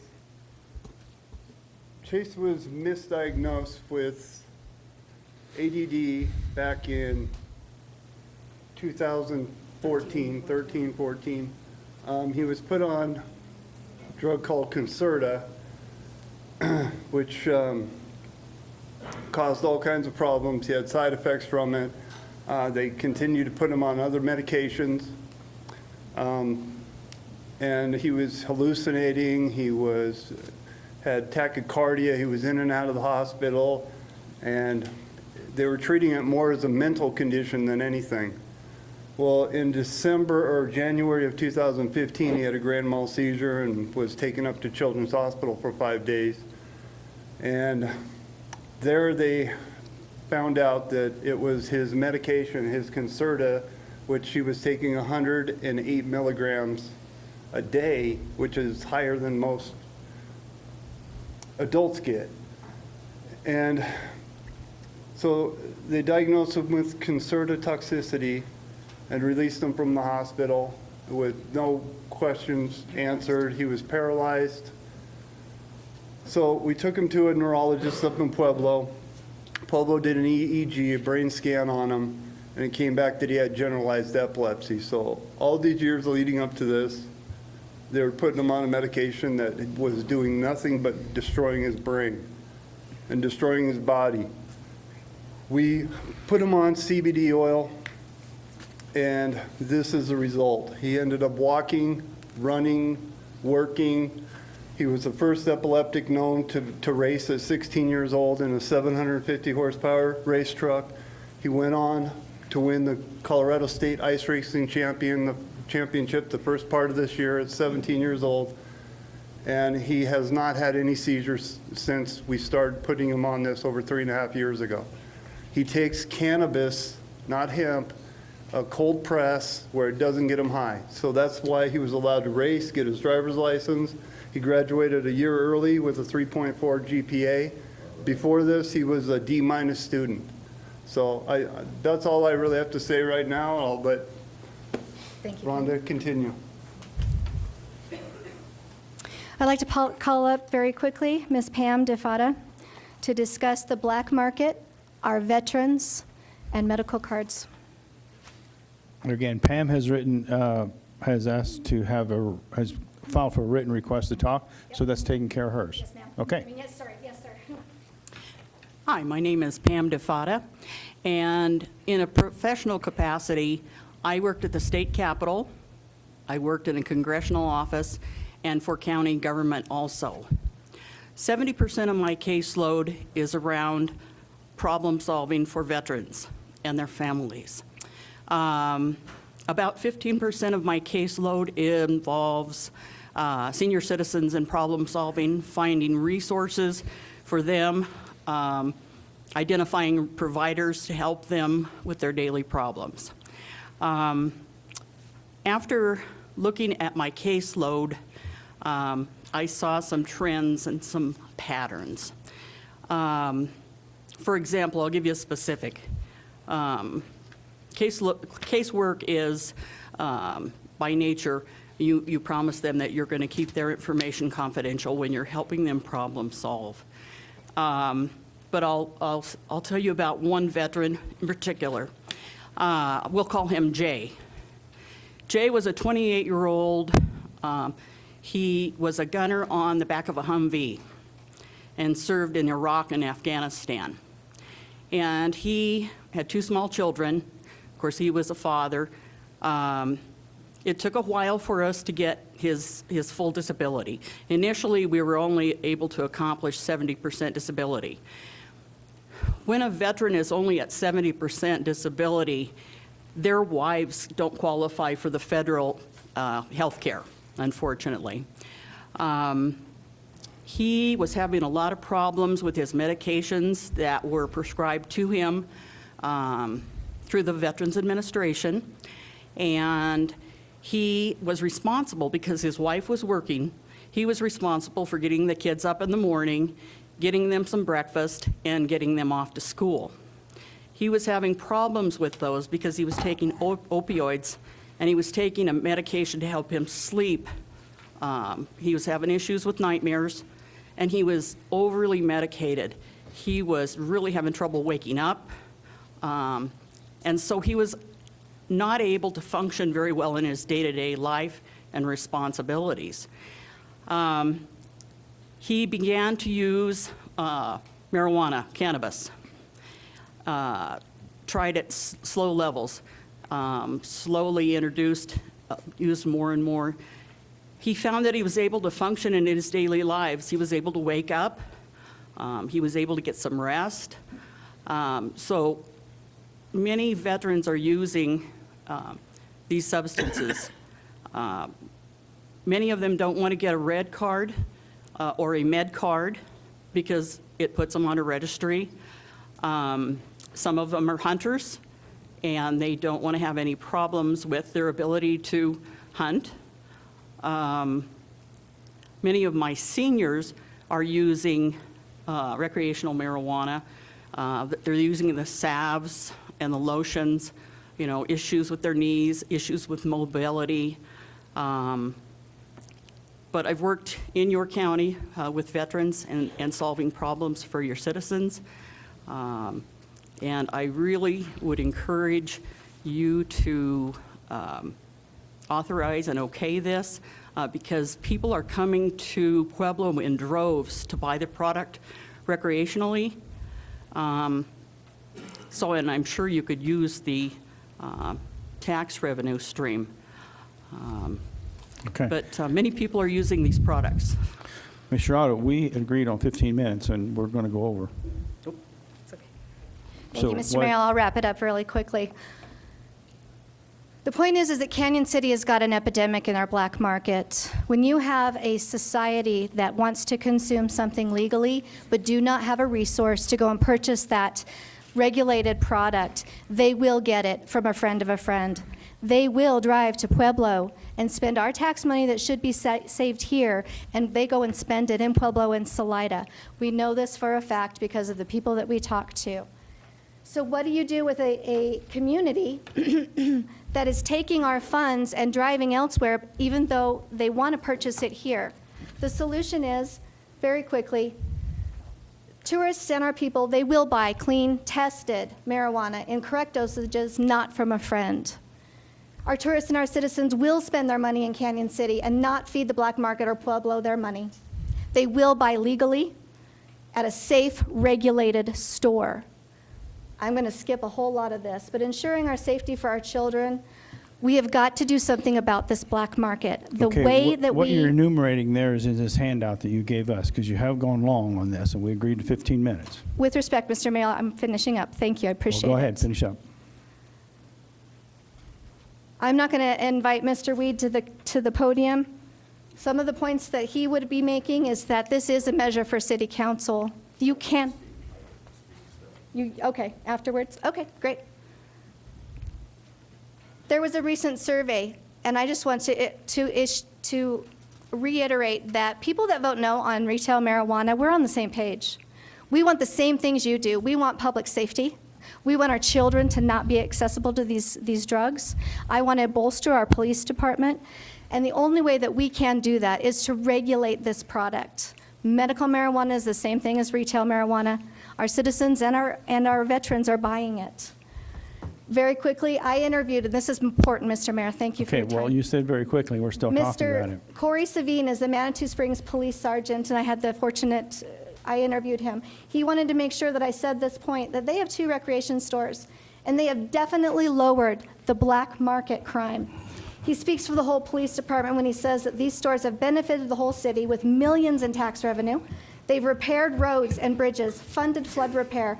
They bought 2 new fire trucks, and most importantly, their police salaries are now at competitive rates instead of below average.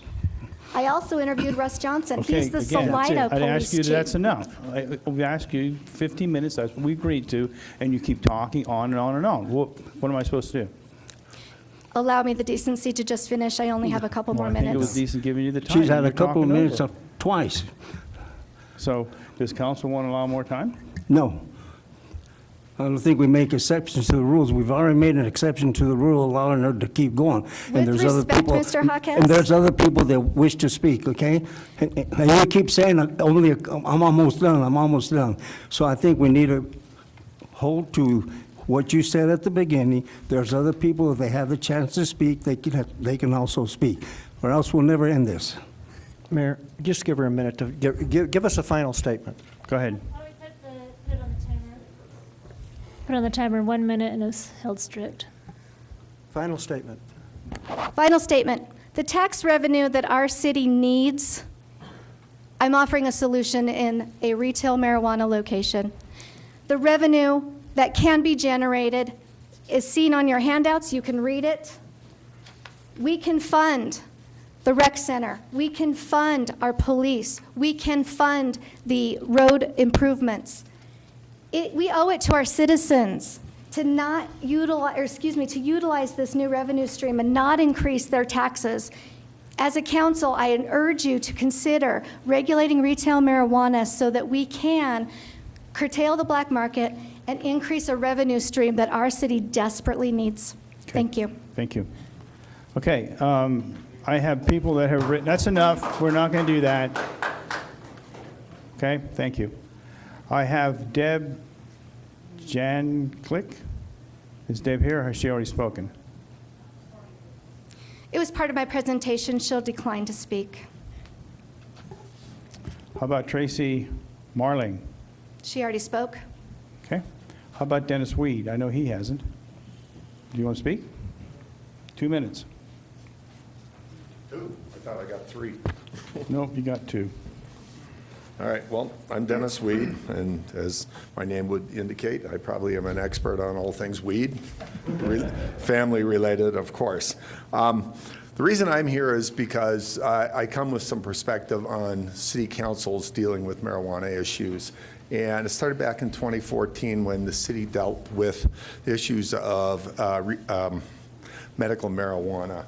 And we held a number of hearings. We had a lot of people that attended those hearings. And I would say overwhelmingly the sentiment was against approving it. And in spite of that, the city council went ahead and approved that. And didn't go to a vote of the citizens. They did their job and they voted on, as a council, they approved it, which I think was the correct reaction or the response. And I think history has shown that there's been no issues with that. And then more recently, while I was still on council, we had an issue with recreational retail or recreational marijuana cultivation. Again, it was a controversial issue. We dealt with it as a council, voted to approve it, and there has been no issues with that. So twice in the past, we've dealt with this. Now, when I was also on city council, the issue of the retail sale of recreational marijuana came up. It is my firm belief that, well, it's my firm belief that as a council, the majority of the people on city council were in favor of that proposal. However, It's also my firm belief that with the exception of me, none of them were willing to publicly state that opinion. And so City Council took, I guess, the chicken's way out and whiffed on it and said, we need to put this to a public vote. Now, I am positive, or I'm reasonably certain, that if the medical marijuana issue and the recreational cultivation issue had been put to a citizen's vote, you would have gotten the same answer you're getting now on the citizen surveys, which are saying, no, we're opposed to it. Well, this is a decision that City Council needs to make. This is not a moral issue. It's not a religious issue. It's not a legal issue. That's already been resolved. Okay, Dennis, you're going a little long. This is a business issue. So what I'm saying is, it's your responsibility to do this. Sentiment is changing towards approving it, and this is something that City Council needs to deal with. And you should approve this, or you should consider it. Any Thanks. comments from council? I do have a comment just for clarification purposes, to make it clear for future discussion, that in 2016, when you state that there was approval of retail marijuana cultivation, that approval for retail cultivation, that was only and specifically to create a business where people could take their, instead of growing personal grows at home, they could take those personal grows and grow them into a regulated facility outside of their home, and that they could have those grows there. So that's a big difference between a wide-scale open retail cultivation. yeah, But but it's for that- taking personal grows from a home and let them grow it in a different place outside of the home. That's exactly what that was, and there are no businesses, to my knowledge, that are open that are servicing that population. I don't know if it's because there's not an interest in it, but that might be a part of the reason why there's no problem, Well- because there's no business that has taken up that opportunity to do You that. bring up a wonderful point, because it brings to light one of the main issues that I think was the subject of conversation, is that it's a fact that it is a legal right that cannot be denied by any city, that every citizen is allowed to grow marijuana in their own home, which is a terrible idea. It's a fire hazard, it's an odor hazard, it's all kinds of nuisances. The whole point of doing recreational retail sales is to get it out of homes. It's like, I mean, Dennis, please, we're going down a rabbit trail here. I know. We're all Okay. allowed to buy, to brew beer and wine. Do we do it? No. Why? Well. Because it's easier to buy it. All right, thank you, Dennis. Okay, Jean? Can I make a comment on Yes, his? ma'am, go ahead.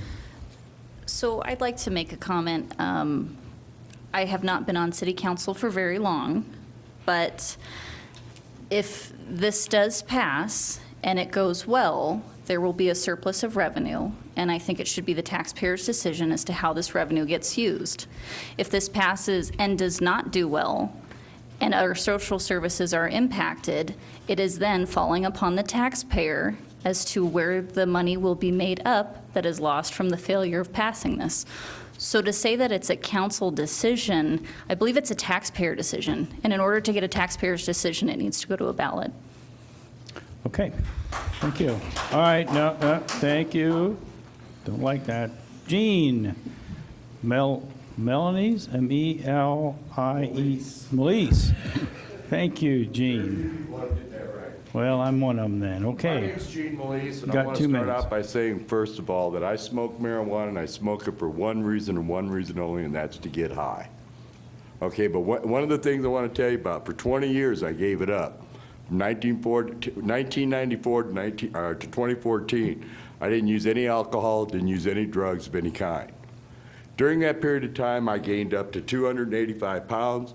I ended up with diabetes, heart disease, high blood pressure, sleep apnea, neuropathy, lots and lots of health problems because I didn't consume marijuana. 4 years and a couple months ago, I started using it again. And in that period of time, I've lost over 100 pounds. My diabetes is at, my A1C is 6.1.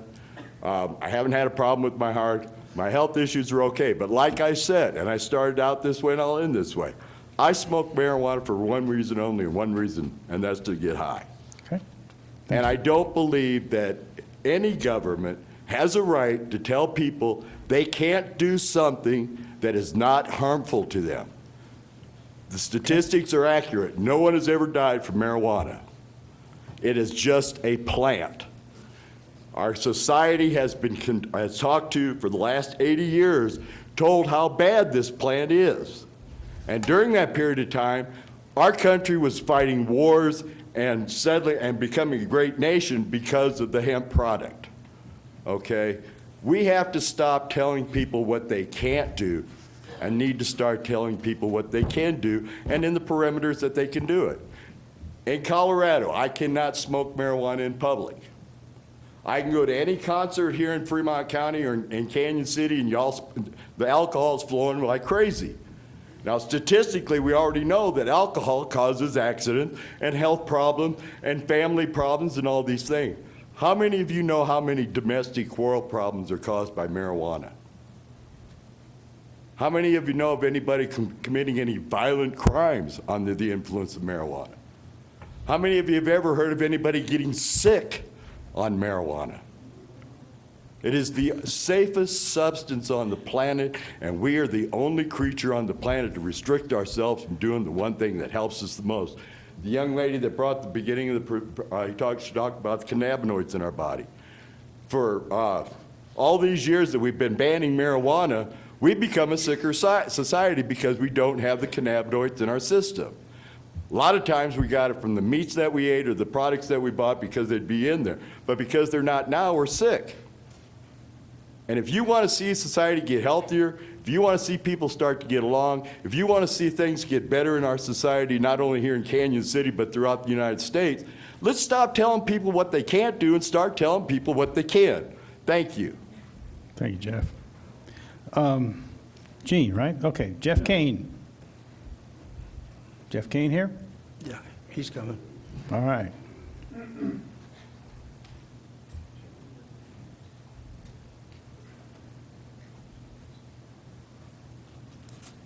Hello, I'm Jeff Kane. I'm the owner of Fremont County Cannabis. We're the longest established medical marijuana facility in Fremont County. And there's just a couple points I'd like to touch on. Rhonda brought up some great stuff. But as for the, showing the kids with epilepsy, that's a medical marijuana issue. As we're going to taxes and we're pursuing taxes, the part that concerns me is, this is a dispensary. So I think if we're going to do this and we're going to pursue taxes, it needs to be clear, that it's open market capitalism and that way. And not just, we're not looking for a dispensary, possibly, multiple if it's a tax deal. I just kind of feel it's getting washed as a single dispensary. So if you do look at approving, I would just like you to look at, track records of businesses and who can run these. Okay. And that's all I have. Thank you, Jeff. All right, let's go to Andy Hagee. Is Andy here?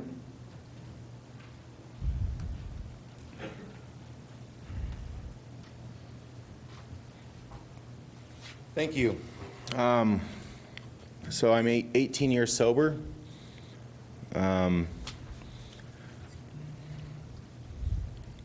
It's not all about money. It's about lives. It's about family. It's devastating to lives. Marijuana is devastating to lives, and it will be devastating to our community.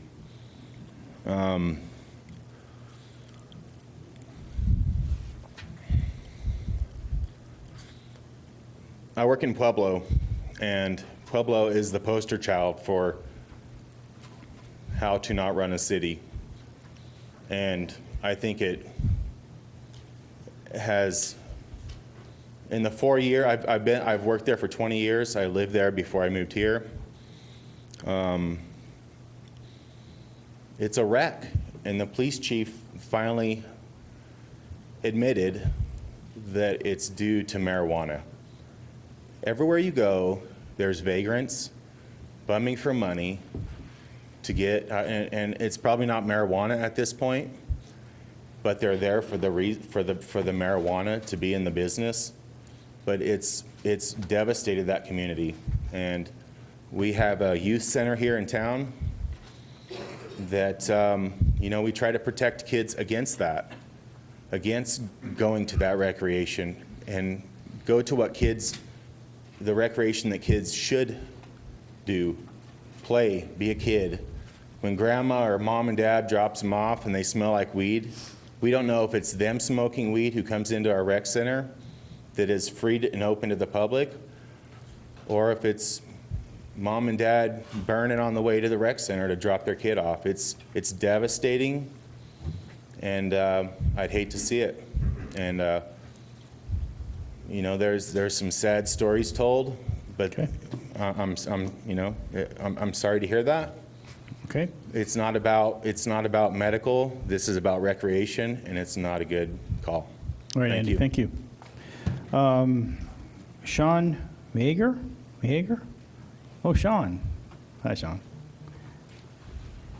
Good evening, Mayor, Council. Thanks for letting me speak tonight.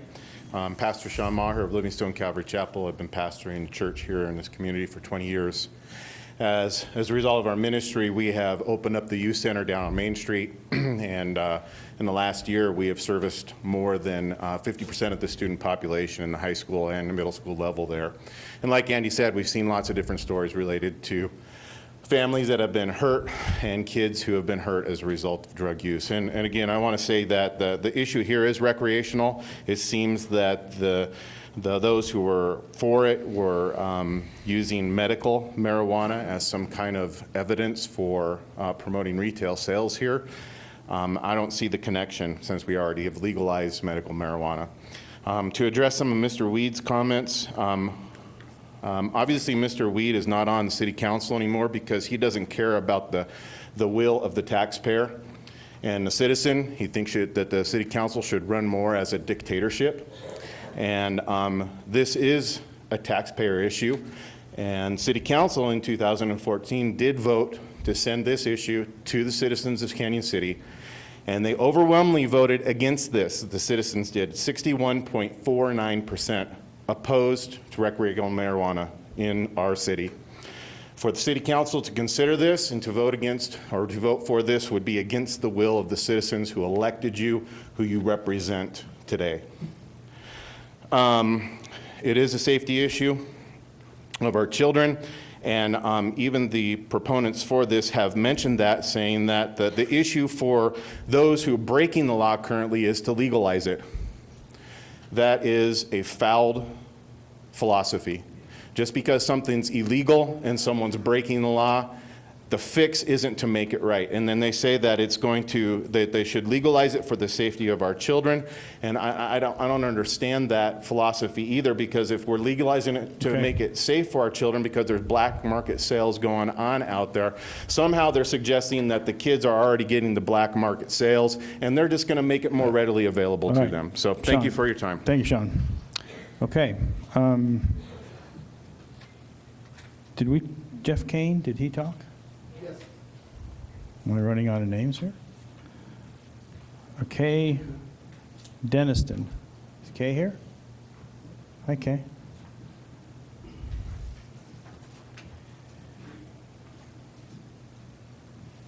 Hi, I'm Kay Deniston. I'm just a resident here, but I've been to this council many times with this same issue back in 2016 when we voiced the word that we did not want it. We voted against it. We spoke up against it. My son lives in Pueblo West, and I can tell you that there's nothing good that came from recreational marijuana in Pueblo West. They've had more illegal grows in that town. Every week we can cut one out of the paper, out of the Chieftain. And it has really put a debacle to that community. They didn't ask for it. The Pueblo County brought it in and sent it all out to them. Their property values, everything have gone down because of it. They've had to hire more police. It's a homeless issue now there too, because people come in thinking they can work in these places and there aren't that many jobs. And it's become a community and taxpayers situation where they have to come up with the money to solve the issues. If there's a medical condition, then I think,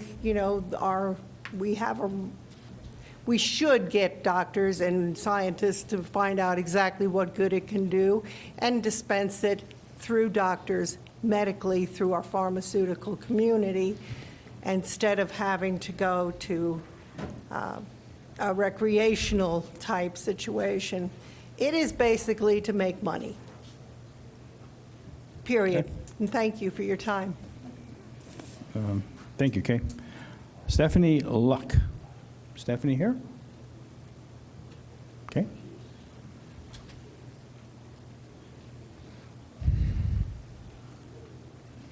Good evening, Council, Mayor, City Council staff, or City staff.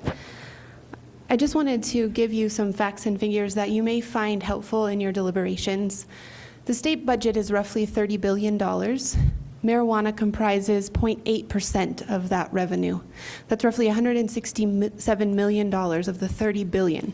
So when we talk in terms of it being a waterfall of revenue, I think it's important that we look at that.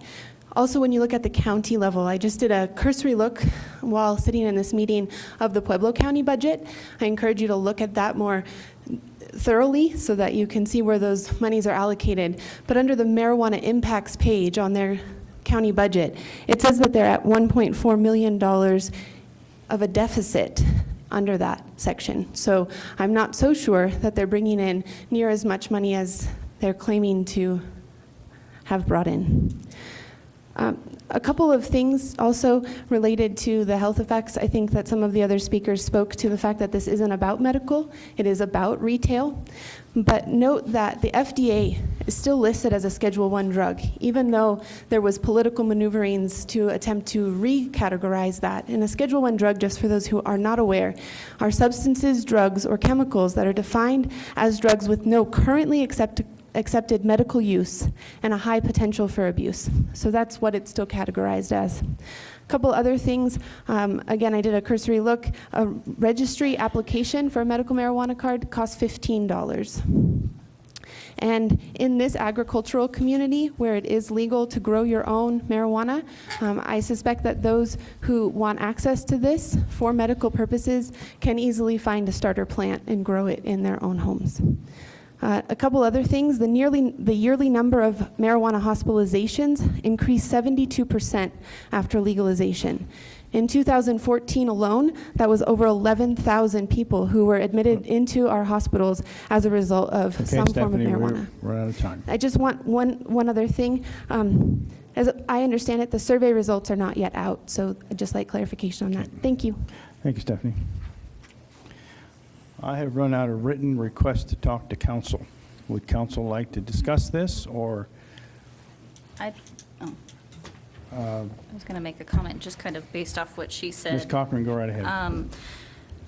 Again, on the breakdowns of the tax revenue, I did some simple math, and the total revenue that you're looking, which I think Salida is the most realistic comparison to an area like Canyon City. It's got a similar population, and I think a similar tourist amount of tourists coming to it. And the total tax revenue for that was $162,670. So you divide that by the 3 stores that they have, you're only looking at a revenue of $54,000 per store. And in an operating budget like we currently have, I mean, that's not even enough to hire another police officer. So in my opinion, to sit here and kind of glorify all of the tax money that comes from it, the numbers just aren't there for me. Council members? Mr. Arquez? The one thing that has been brought up here both ways, you know, I mean, I look at it this way. If, in fact, not just you, but the other people that are for it, if, in fact, you feel you have such a strong case for recreational marijuana, then do what a lot of people do. Get out a petition, beat the streets to get the signatures that it takes to put it on the ballot. And once you have it on the ballot, then it's up to the citizens of Canyon City, to say, we want it or we don't want it. Because that who is going to be affected is going to be the citizens of Canyon City. And I'm glad what it's done with regard to the young man, that's medical. I don't have a problem with medical marijuana. okay? We're not talking about medical marijuana. The other young lady, I'm glad that that's happened there too. I have friends that use medical marijuana for specific things. I accept medical marijuana. This is something different. So this is why I say I don't think we should be doing something against what the citizens of Canyon City have said in the past. And if, like I say, get all these people, you got already a whole bunch of them here to support your cause. And that's what it's about. Get them together, have a meeting and say, okay, we're going to get this and we're going to put it on the ballot and let the citizens of Canyon City decide, do we want it or don't we want it? Thank you. Thank you, Frank. Anyone else? Ms. Gonzalez, comments? No? Yeah. I feel like I don't feel like our community is educated enough on the subject.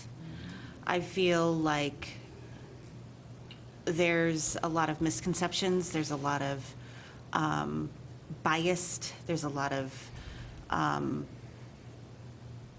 ill feelings. And I feel the education piece is missing, and we need to get that out to our community harder. If that's what you want, you need to get it out harder. I don't, huh? Oh. Go ahead. I was thanking you. Okay, thank you. Thank you. Ms. Cochran, any more to add? Ms. Smith? I think it is our utmost and absolute responsibility to take this to voters if that's what we wanted to make a choice for. But I reiterate with Mr. Jaquez, this is your cause, you want it, you get it on the ballot. We took it to the ballot in 2014, it was voted 61% against. 2016, we did allow alternative for home grows to make it safer for our community. In November 2016, Florence City Council, Weed, you said that you thought you had some city council members in Canyon City who were for it but didn't have guts. Well, Florence City Council members at the time were very excited about the idea of making a lot of money with retail marijuana. They took it to the voters, as they should have, and it was voted down. Those are our neighbors, our peers. We intermix with our opinions and feelings. We did our survey this year to find again what the feelings of the people are. That's a responsibility to know what the feelings of our voters are, which I would like to say that they are not stupid. They are educated, and although there's a lot of emotion involved in some of the decisions, I think that there's also been a lot of research done on both sides. And those, in that statistical survey, it was still a majority of our citizens are against retail marijuana sales and cultivation at this time, by 53%, I believe. And going forward with the elections, we found under other survey questions that we've had, for example, for our two-way street survey, in the survey they said that 74% of the people supported it, but in the election it turned out only 52% supported it. For our lodging tax last year, our survey said 73% supported it in a survey, but when it came down to election, only 48% supported it. So my feeling is if we did go to election, even though already 53% oppose it, that even more when it came to election would oppose us. The trend of our voters is to vote no. If you folks did get together and get a petition and you took it to the voters and the voters voted yes, then I would say that it would be my duty and obligation to sustain the will of the people and make sure that it was implemented responsibly and healthfully. But at this moment in time, I can't support that. And we are not alone in that opinion. Out of 271 municipalities throughout the state of Colorado, only 70 have recreational marijuana sales and cultivation in their communities. And of those that do, while there are some that make incredible amounts of money, a lot of them that profit is minimal, but that does come with costs. There are consequences as well. There are some benefits for many, but there are also some cost to it. And we are not denying anybody their right to have marijuana. We are not denying you the right to get high every single day. You have that right today. You have it. It's just And my opinion is to support the voice of our people. That is my duty and obligation. Thank you, Ms. Smith. Mr. Hamrick. Thank you, Mr. Mayor. I just wanted to point out I did receive on this specific issue 2 emails from constituents, and they were opposed to us putting it on the ballot. And I've asked the city clerk to email those to the other city council for their review. And I would like to second what others have said here. To me, this is an issue for the citizens, and that for us to take it on ourselves to force an outcome is not the correct way to approach this particular issue. Thank you, Mr. Meisner. Well,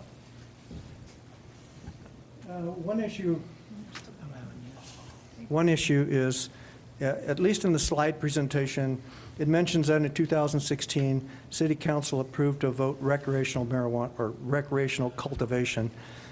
I could be wrong, but I didn't think we actually approved anything. We approved the process, if you want to call that.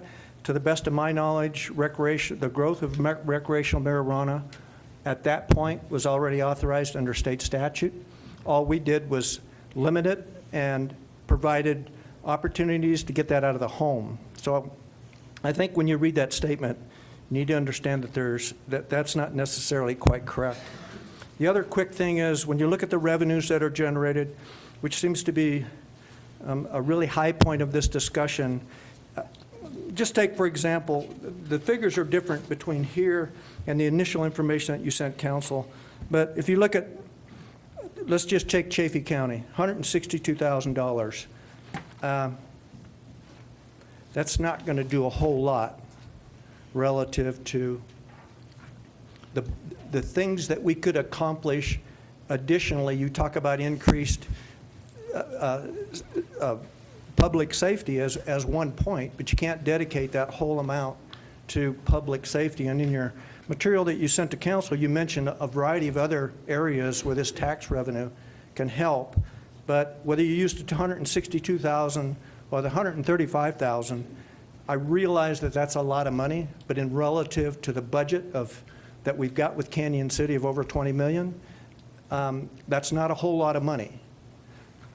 My end result is that if we can get voter approval, I will more than support that and implement that, as Ms. Smith said, in a safe manner.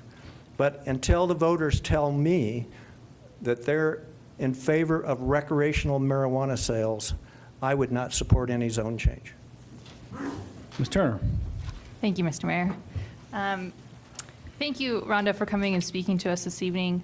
Thanks for saying that, Caitlin. I appreciate that. No, it's not an easy thing to come and talk to council, and this No, is a it's not. controversial subject. So, I appreciate you putting yourself out there at least. Thank you. When I was applying for council, we spoke, and you asked me whether I was in favor of approving recreational marijuana sales. And at the time, I think I told you I really didn't have a sense of how the citizens felt. And I'm mindful that I'm, at this point, really not an elected official. I've been appointed by my fellow council members. And then the city survey this summer showed us that there isn't overwhelming support at this point. So, I think Dolly had a good point in saying there could be an education gap there. Maybe that makes up for some of the residents. But at this point, I don't see that there's overwhelming support in the city for recreational marijuana sales. But as others have said, if it did go to ballot and the citizens did approve it, certainly I think council, it would be our responsibility then to enact regulation to carry out the voters' will. So that's where I'm at on the issue right now. Thanks, Caitlin. Thank you. Anyone else? Does the mayor get to talk last? Mr. You're Mayor, not going to vote. I just wanted to clarify this slide because Mr. Meisner did bring up a very valid point, and so did Mr. Jaquez, and I believe Ms. Smith did as well. I just wanted to point out that this slide is only the county sales tax revenue. The state of Colorado does not post on their Med website the results of city income, nor the 15% state marijuana excise tax. So please understand that I don't have all the data to show that these numbers, as an example, might be doubled. They actually might be tripled because you're dealing with additional revenue streams that are not depicted here. And I just want to make sure that I was clear on that. So one helpful tidbit is that for Salida, Mm-hmm. Salida themselves, they do not garner any tax money from their retail marijuana stores. It's only Chaffey County that gets money. No, that's incorrect. They apply a city sales tax. They are discussing an excise marijuana tax to add in addition to, and I did have the slide that showed the police chief indicated that that's on the ballot. And the state collects 15%. Of that 15%, each community that has a recreational marijuana license approval gets 10% of that 15% pot. So if you want to look at the chart that I actually gave to you, you'll see that Denver County, well, that's not a good representation, but Denver in and of itself, you're in the hundreds of millions of dollars in revenue, not including their city tax and the 15% marijuana excise tax, of which, again, you get 10% of. This number is not even indicative of what these counties and these cities are actually collecting. I'll refer you back to the slide that that Manitou Springs indicated that they have millions in revenue, verifiable by a phone call to their city administrators, which I did do. They sent an email and indicated millions of dollars in revenue over the last 4 years. I don't want to get in a debate about it, but That's they fine. also service the entire region of Colorado Springs, which, by the way, does not allow retail marijuana. I didn't hear you, I apologize. So Manitou Springs services the entire area of Colorado Springs, which does not allow retail marijuana in That there. is correct, absolutely correct. Yep, so their revenue is very high. Okay. Well, again, I get to talk last, and thank you for coming. I know I'm gruff, and I don't agree with this. I don't think the city of Canyon City, we've been told several times by the voters who I work for, said no. I look at Pueblo. I go to mayor's meetings, I meet lots of mayors, and most of them said, don't do it. Not a good idea. I wonder why. I wonder why. The other thing, out of 64 counties in the state, only 25 have it legal. I wonder why. You can check that figure if you like. But I don't think that recreational marijuana in Pueblo has gotten rid of the black market. It hasn't in Pueblo West. That's the worst thing they've said could happen. I don't want this to happen. I've been a businessman here 45 years. I don't want to see the degradation, what I think occurs. Again, if you want to go to the voter and push that over the edge, that's what you should do. But I don't think we should try the back door by zoning or any other thing. It just ain't going to work. But I do thank you for coming. So, anything from council? Do we go further from here, or we're done? As far as I'm concerned, we're done. Do we need to make a motion on anything? Is it just discussion? Okay. It just said discussion. If you want to make a motion of some kind, but it just said we had it for discussion. Okay. My opinion, we've had the discussion, and I thank you for coming. I think your figures are fine. But we've had our discussion. Thank you for your Thank you. attendance, and thank you for your hard work that you put into this. In consideration of the 2019 contract between Fremont County, Canyon City, the Humane Society of Fremont County, at a cost of $3.96 per capita, I'd invite the city administrator to give us a report. Mayor, the Humane Society provides an outstanding service to the city at a cost we could not replicate, even though the proposed cost per capita has risen by 38% to $3.96. It still represents a tremendous bargain on behalf of the city. I think our only issue, and we provided you for the documentation from last year, is that I felt there was a commitment to try to achieve some parity in a per capita cost between ourselves, unincorporated Fremont County, and at least Florence. We're not quite there yet, so that might be a discussion that Doug can enlighten us on. But I think overall, as far as the quality of service, the cost of service, it's outstanding. I agree. Can we get that off the board? Could we get that off the board there? Those aren't Doug's numbers, are they? Me do it? No. I think Ryan's going to help us out. Someone will do it. There you go. Thank you. Mr. Ray is the director and man about everything at the Fremont County Humane Society. Would you have some comments to make to us before we ask you questions? Yeah, but can I make a motion first? We make the motions. Can it be unofficial? Well, is that microphone turned on or? Test. Oh, okay, yeah. Okay, it's I think just you're not not up. close enough. Well, here's what I make a motion that the city council authorize the city administrator to purchase 2 ceiling fans for the people back here because it's getting wicked hot. I think maybe I've been a little remiss in my job because I tried to cut down the hot air as best I could. Yes, sir. Well, I'm just here. I'm here for 2 reasons tonight. The first is for the contract. The contract, as Tony said a little while ago, back in 2015, I put forth back at that time, it was a 3-year contract that I submitted to every municipality we contracted with, and it didn't go over well, so I started doing a 1-year contract. But back then, I told everybody, come 2018, the shelter's going to be expecting a minimum funding level. Well, that actually got pushed out to 2019 because in 2017, I halved the cost of what we were going to do, and this is 2019. So this year, it would be the year that Tony's been asking me, and I think several other people have, I think Councilman Meisner asked me as well, to make it equal between the city and the county. And when I got here, the city was paying $30,000 a year. The county was paying $14,000 a year. Well, 2019 would be the first year that you both are equal as far as the per capita basis goes. Okay. Yeah, I saw that and I appreciate that. Any questions from council? I do have a question. So did the county actually authorize to have the $396 per capita? No. Or is that just what you're asking? I haven't spoken to the county yet. They have received the proposal through the mail, but I haven't spoken to them yet. Any questions of council? Mr. Meisner? Welcome, Doug. Thank you.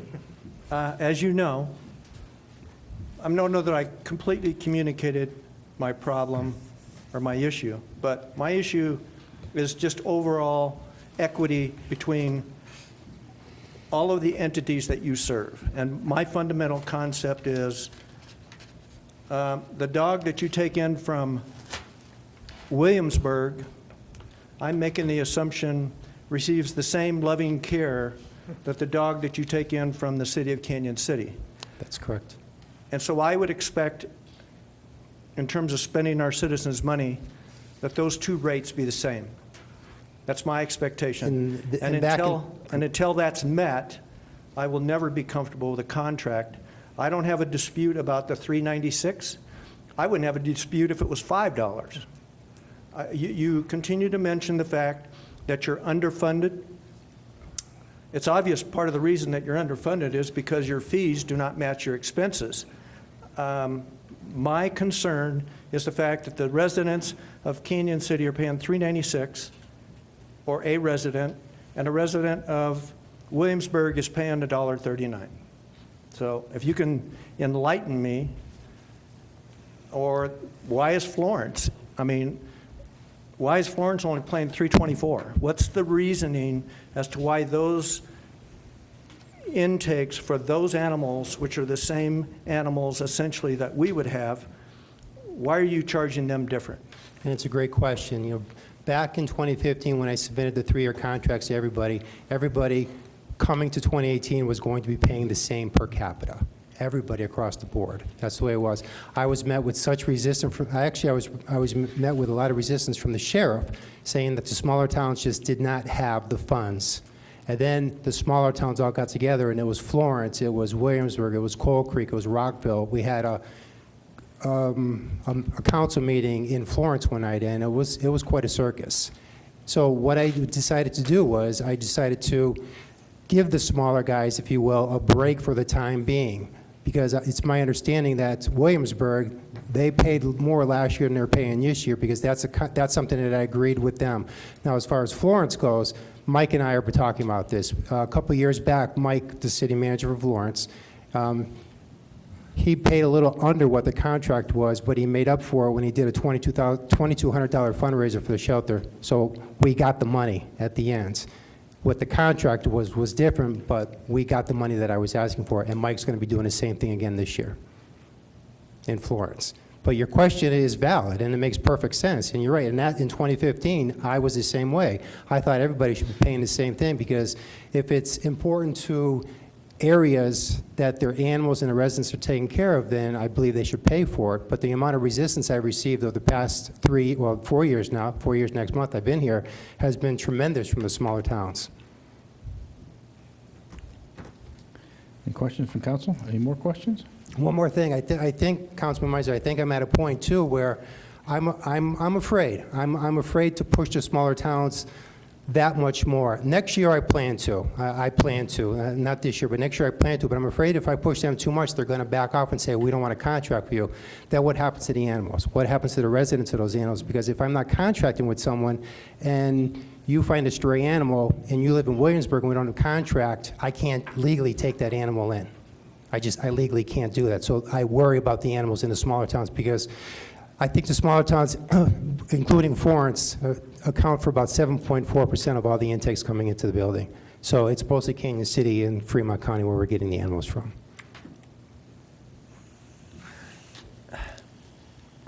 I'll close this comment. I realize your compassion, and I appreciate that.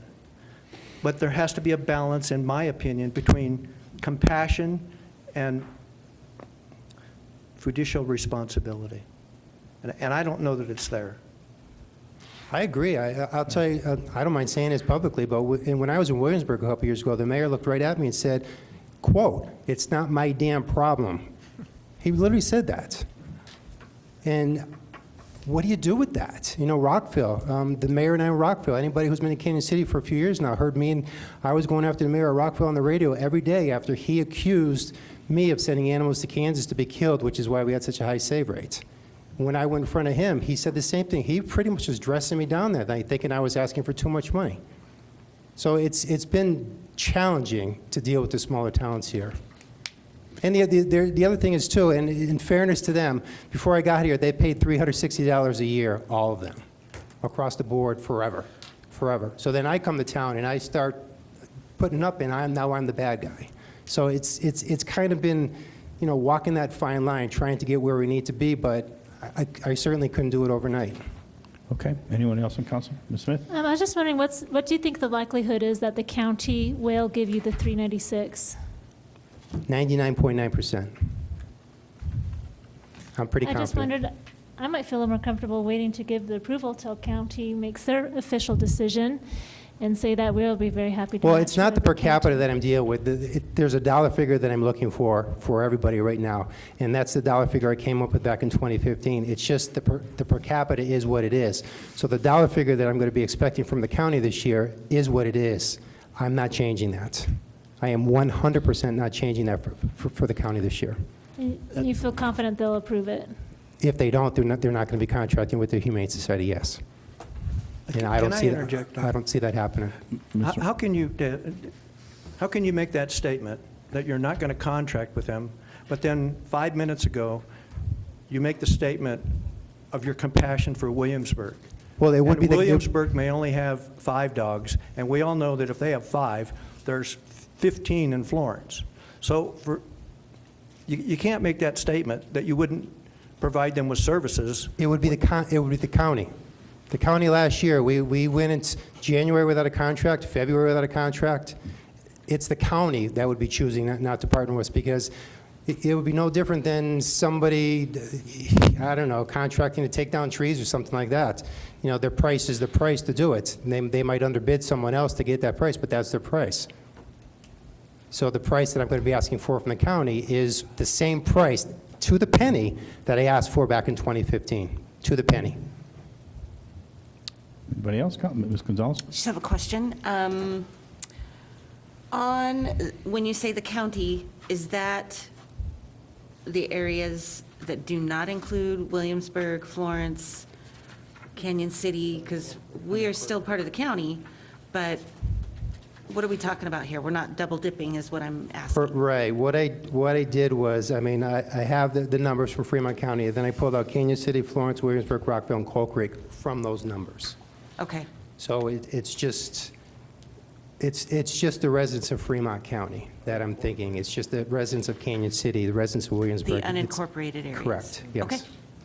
And I saw you at the Def Leppard Journey concert, but there were so many people there, I couldn't make it over Are to you say hi to you. kidding? No, you were up there, and I'm like, there were so Oh many my people, I gosh. just couldn't make it over there.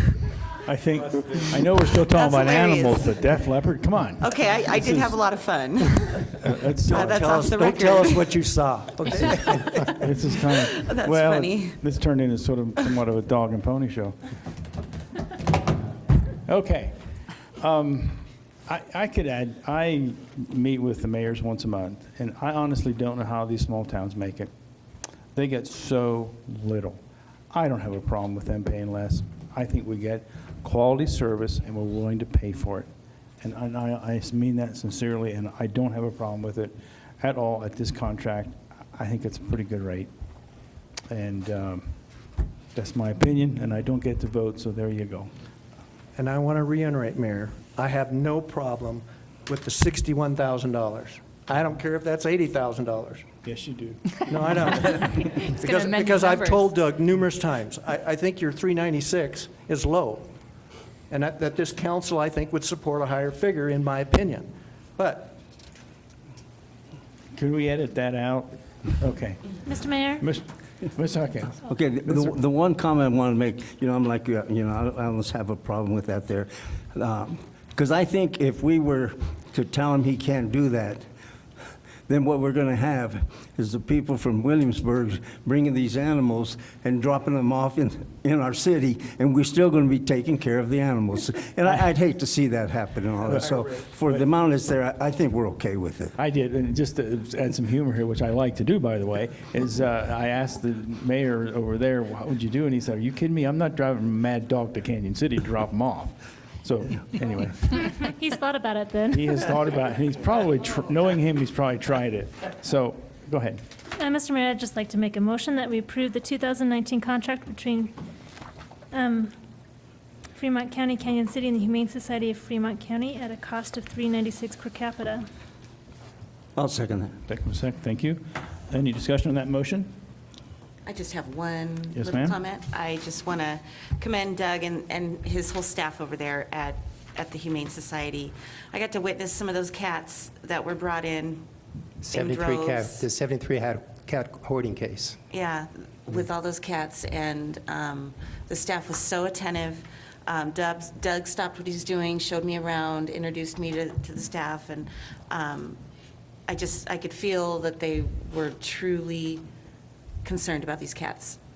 Some of the staff knew exactly what was going on with them and knew how to treat them, so.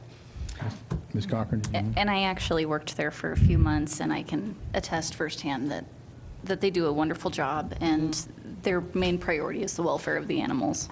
I agree. So, And I'm sure y'all know that your shelter in Canyon City was named one of the 2 best animal shelters in the entire country last year. Yep, you bring honor to our name. Thank you. That's pretty cool. That's pretty cool stuff. Any more discussion on the motion? I know Doug knows this, but, I mean, they do a phenomenal job, and I appreciate that. We'll always have this discussion on equity, but Yeah. Thank you for all that you Okay. do. Would you call a roll, please? Councilmember Cochran. Aye. Councilmember Gonzalez. Aye. Councilmember Hamrick. Aye. Councilmember Jaquez. Aye. Councilmember Meisner. Aye. Councilmember Turner. Aye. Mayor Pro Tem Smith. Aye. The motion carries. Thank you. Let's go on to 13. It's consideration and adoption of principles of conduct for city council members, city staff, and the public. Direction to staff to include information in the employee's handbook. Adoption by title only of Resolution Number 9, Services 2018, entitled A Resolution for the City Council of the City of Canyon City, Colorado, adopting amended rules for procedure governing the conduct of city council meetings and city council work sessions. Could I have, I invite our administrator to make comments if you like. We followed up on the council's request. We identified the mayor's name. We added the additional meetings the council attends to make sure it's incorporated in here. We also reference that this will be adopted as, if the council adopts this in the employee handbook, so the employees are held to the same standards of conduct. Okay. Any questions of council for the administrator?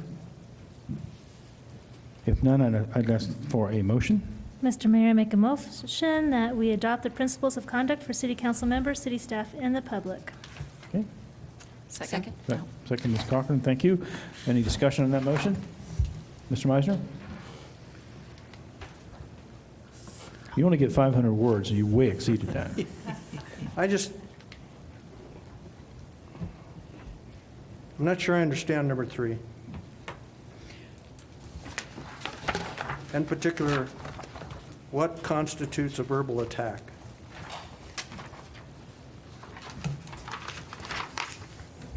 Think you know it when you hear it. I've heard that comment, too. Well, I think You know, a lot- lack of civility, I think it's lack of decorum. We've heard some comments before under some tense conversations where maybe some defamation of character and name that has occurred. I guess I would consider that or. And I believe city council and the mayor would define that. Trying to maybe put words to that might be cumbersome, but I do think I could identify that, and I will curtail it, frankly, whether we got rules or not. I feel better already. Oh, sure. Well, for next 18 months, you will. So, That could constitute a verbal but attack. who's counting? Okay, I don't mean to make light of it, but I think trying to get so in particular with defining that might be cumbersome in every case. I believe council enough, because you are elected to the position, and the mayor pretty much can tell what that is. I'm comfortable with it personally.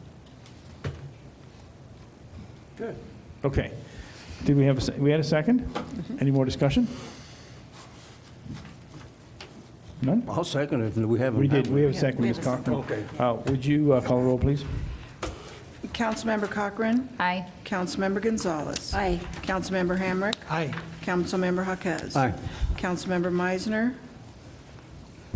Aye. Councilmember Turner. Aye.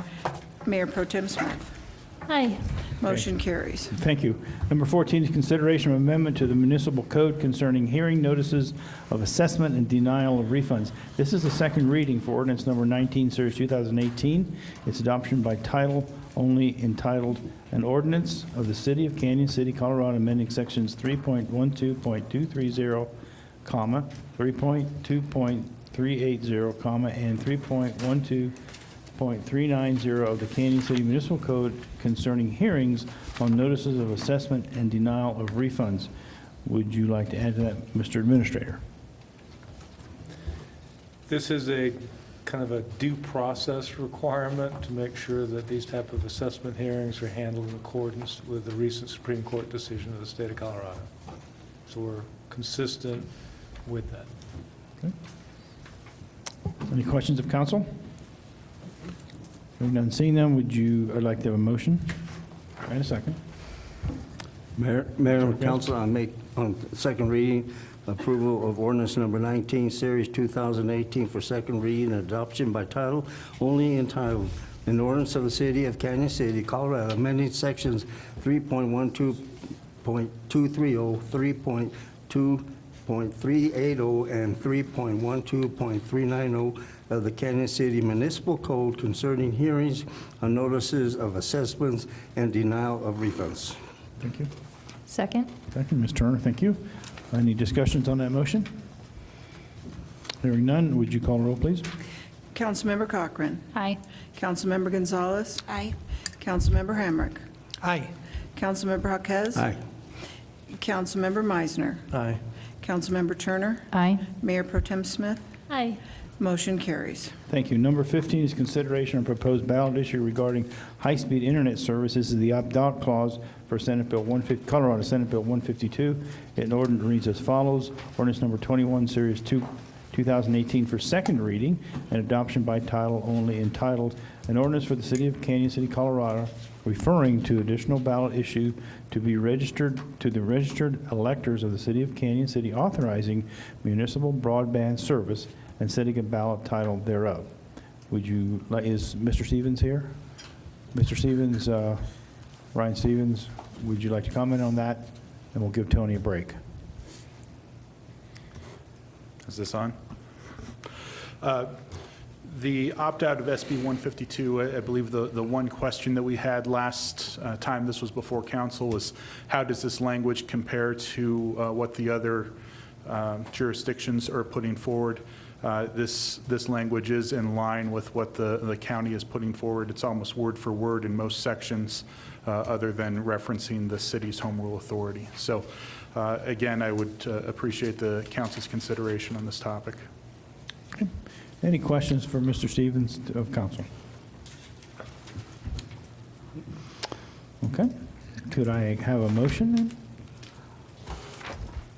Ms. Gonzalez? Mr. Mayor and Council, I make a motion that we approve a bill for ordinance number 21, series of 2018, an ordinance of the City of Canyon City, Colorado, referring an additional ballot issue to the registered electors of the City of Canyon City, authorizing municipal broadband service and setting a ballot title, therefore, on second reading. Second reading, thank you. Have a second? Second. Mr. Hamrick, second, thank you. Any discussion on that motion? No, you don't. None. Okay, would you call a roll, please? Councilmember Cochran? Aye. Councilmember Gonzalez? Aye. Councilmember Hamrick? Aye. Councilmember Jaquez? Aye. Councilmember Meisner? Aye. Councilmember Turner? Aye. Mayor Pro Tem Smith? Aye. Motion carries. Thank you. This is number 16, consideration of sale of police facility located at 604 South 9th Street. This is the second reading for ordinance number 22, series of 2018. Its adoption by title, and the title is an ordinance for the City of Canyon City, Colorado, authorizing the sale of the city property located at 609 South 9th Street, Canyon City, Colorado. Would either Mr. Stevens or, I guess he doesn't want to comment because he left. Chief's here. The chief, oh, I'm sorry, it should be the chief of, Chief Derek, we held you up a long time, huh? But it's been interesting, hasn't it? Well, it's definitely been interesting, Mr. Mayor. And next time I'll sit on a book, so that way you can see me in the back there. Thank you.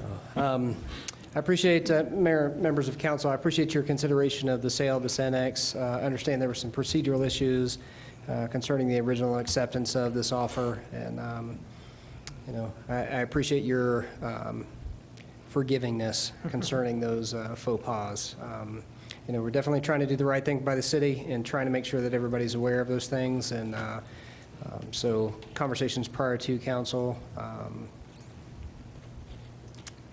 But I guess I will make sure that henceforth any of those procedural issues are followed to a T. Okay. Thank you, Chief. Any questions of Chief Harvey or the administrator? We approved, we didn't forgive. Well, even if you forgave, I knew you wouldn't forget, Mr. Meisner. Okay, then I'd like to ask for a motion for that ordinance. Mr. Meisner. Mayor, council, I move that we approve ordinance 22, series of 2018 on second reading. Second. Second, Mr. Hamrick, thank you. Any discussion on that motion? Would you call roll, please? Councilmember Cochran? Aye. Councilmember Gonzalez? Aye. Councilmember Hamrick? Aye. Councilmember Jaquez? Aye. Councilmember Meisner? Aye. Councilmember Turner? Aye. Mayor Pro Tem Smith? Aye. Motion carries. Okay, number 17 is consideration of municipal code update pertaining to the municipal code for restitution. This is ordinance number 23, series 2018. The title is as such, an ordinance for the City of Canyon City, Colorado, adding section 19.13.040 to the Canyon City Municipal Code regarding authority for the municipal court judge to order restitution. Would the city clerk want to comment on that? Okay. I just did. Mr. Administrator, would you want to comment on that? I'd like to defer to our city Oh, attorney. I'm who sorry. put in a lot of hard Yes. work. This is Yes. largely generated by the assessment of our new chief prosecutor, who works hand in hand with our city attorney to modernize our municipal court practices and give the judge more authority on a number of areas. So, with that. Okay. Sure, so this ordinance lays out the procedure for requesting and granting restitution in a criminal or civil matter. It doesn't happen with great frequency in the municipal court, but it does happen. There are instances in which there are monetary damages that the victim suffers that are not recoupable during the criminal process, and this is the process to recoup those. So Are there I'm any? happy to answer any questions. Yes, thank you, Catherine. Thank you for the work on this. This is something that I thought always existed, but having never been that way in court, I didn't know. But thank you for bringing that up and seeing it. Again, good catch. Questions of council?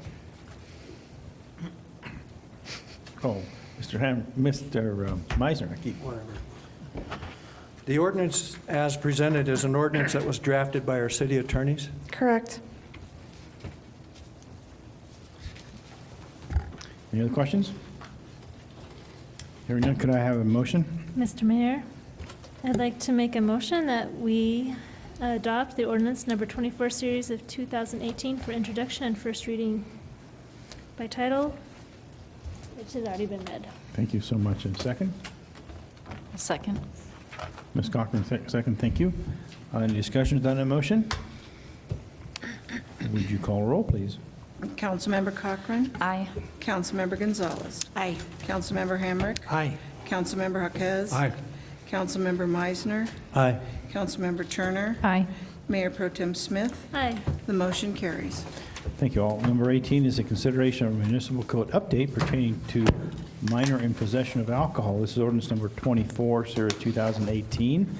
This is the first reading. It's an ordinance for the city of Canyon City, Colorado, adding section 1.16.036 to the Canyon City Municipal Code regarding penalties for conviction of illegally obtaining, possession, or consuming ethyl alcohol by underage persons. Is that ethyl alcohol? It's alcohol. It's its legal name. Wow. So under state statute, that's what it's referred to. Sounds nasty. It does. I didn't think you could consume that. Well, that's rubbing alcohol? Don't drink that. You can, but the same. Yeah, I wouldn't. So that's what my Scottish elixir is? Yeah. Okay. Would you, Mr. Administrator, would you like to? Defer this. Oh, I'm sorry, Catherine, I'm so She's done sorry. all the work. That's okay. So this actually corrects a process that the municipal court was employing where they were retaining the minor's driver's license, and this sets it in compliance with state law. As you may or may not know, municipal courts do not have any authority over a driver's license, so you have to interact with the Department of Revenue. You can't simply just take someone's license and hold it. So this corrects that process. So as I to understand, the court can hold the license now?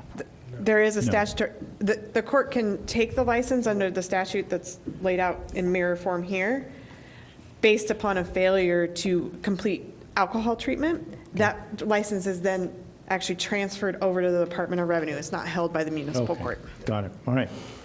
Any other questions from Catherine? Mr. Meisner? This ordinance presented was written by our attorneys. Yes? Thank you. Any other questions? I do have a question. Catherine, it talks about ethyl alcohol, but what about, because DUI usually also means DUID, driving under the influence of drugs. So what about other things like heroin or meth or marijuana? Where does that lie? Well, so the muni court probably isn't dealing with those, especially the heavier type of drugs. Those are state court crimes or federal court crimes. Marijuana would be the only one that the municipal court would get involved in that, and this doesn't actually apply to that process, so. All right. Any other questions of council for Catherine? Thank you again, Catherine, for doing this. Appreciate it. Hearing none, we have a motion and a second. I'll make a motion. Ms. Mr. Cochran. Mr. Mayor, I make a motion that we amend section 9.13.040 of the Canyon City Municipal Code regarding the possession or consumption of ethyl alcohol by underage persons. A second? Second. Mr. Hugas, thank you. Any discussion on that motion? Would you call a roll, please? Councilmember Cochran. Aye. Councilmember Gonzalez. Aye. Councilmember Hamrick. Aye. Councilmember Jaquez. Aye. Councilmember Meisner. Aye. Councilmember Turner. Aye. Mayor Pro Tem Smith. Aye. The motion carries. Thank you all. Number 19 is consideration of a municipal code update pertaining to vicious dogs. Ordinance number 26, Series 2018, for introduction and first reading by title only. It's titled, An Ordinance of the City of Canyon City, adding section 6.08.010 to the Canyon City Municipal Code concerning vicious dogs. And Catherine, could you talk about it? Sure. So this one makes a relatively small but important change. The current definition of vicious dog in the Canyon City Municipal Code lacks the description that a vicious dog would also be a dog that bites another dog, which is very common for a vicious dog. So as it stands now, it'd only be if a dog attacked a person. So this adds the dog biting another animal. Could be Biting another animal, correct. Okay. Any questions of Catherine? Yes. Mr. Hamrick? Yes, I just wanted to make sure that this change that is proposed that we make is in line with other municipalities and other state language. Yeah, I'm honestly not aware of one that doesn't have this provision in it, because it's actually, dog fighting is really the most you see in vicious dog cases. Thank you. Oh, Mr. Ray, would you like to comment? 2 minutes? Yeah, I just found out about this not too long ago. I didn't know that this was in the works, and I guess I have a copy of the Fremont County vicious law and all of the state of Colorado is here as well. And I would caution Canyon City with theirs just by putting in here other domestic animal or livestock, because we get an awful lot of dogs at the animal shelter that kill chickens. And 100% of the time, it's because the owners allowed the dogs to run. Had the owners kept the dogs in the backyard, chickens would still be alive. And I just have 2 stories here. One of them you might have a little more feeling to than the first one. But when we lived in Maryland, I had a black lab, Simba, and sometimes there's pictures of me with that lab, and I loved him dearly. He was a great dog. He was like Murphy, just a great dog. Loved him dearly. In fact, when I worked in Indianapolis, I was in one of these things, and he was behind me. He was that good of a dog. He just I don't know if Murphy's over there or not, but he was just a great dog. Well, we went to buy dog food one day, and the owner had a small little dog yard in the back. So I just walked in and I said, hey, is there anybody in the dog yard? And she said, no. So I let him back there. And then when we were leaving, I noticed he was up in the corner, and he wasn't coming. And I normally comes when I call him. When I went back there, he had a rabbit. He had killed the rabbit. Something I never thought in a million years my dog would ever do, because he was such a great dog. This code, the way this is written, is going to make my dog a vicious dog. Murphy, Tony and I were talking last year after the Patriots Super Bowl in the front of the building here, after the Patriots got beat, it's okay. But we were talking in front of the building, and he had Murphy with him up there, and there was snow out there, and Murphy was peeing, he was doing his business. Let's just say, and I know you're going to say he wouldn't do this, but let's just say, for the sake of argument here, that Murphy saw a rabbit and killed that rabbit. Murphy would be a vicious dog. So I say just be careful with the language on this, because once a dog is tagged vicious, and, Ashley, you come in to adopt that dog, I'm going to say, what's a vicious dog now? Whoa, you're going to say, what's a vicious dog? You don't want that dog, when in fact, my dog and Tony's dog are far from vicious dogs. So that's it. I just wanted to give my 2 cents on that. Ms. Cochran? And when I worked at the Humane Society, I can't remember the dog's name, but there was a dog there that had killed some chickens and was deemed vicious. And when a dog is deemed vicious, they have to be muzzled whenever they're walked. And there's very restrictive adoption policies regarding the animal. And I'm kind of with Doug on this. I think we need to be careful what dog on dog is one thing, but I have a good dog, and he would kill my chickens if I let him out there and unsupervised. And I don't know that makes my dog a vicious dog. It's just a dog. Just hungry. So I don't know if we can kind of work with the wording on that to maybe not include all domestic animals. I don't think chickens are domestic animals, are they? Well, it says domestic and livestock are in here. Livestock, okay. Yeah. You're right, it does say that in there. Catherine, what are your thoughts? So one of the things I think you have to keep in mind is you're legislating for every scenario here. And so your prosecutor is going to look at a case and decide upon the facts how to proceed in that matter. She might give a deferred judgment. She might dismiss it.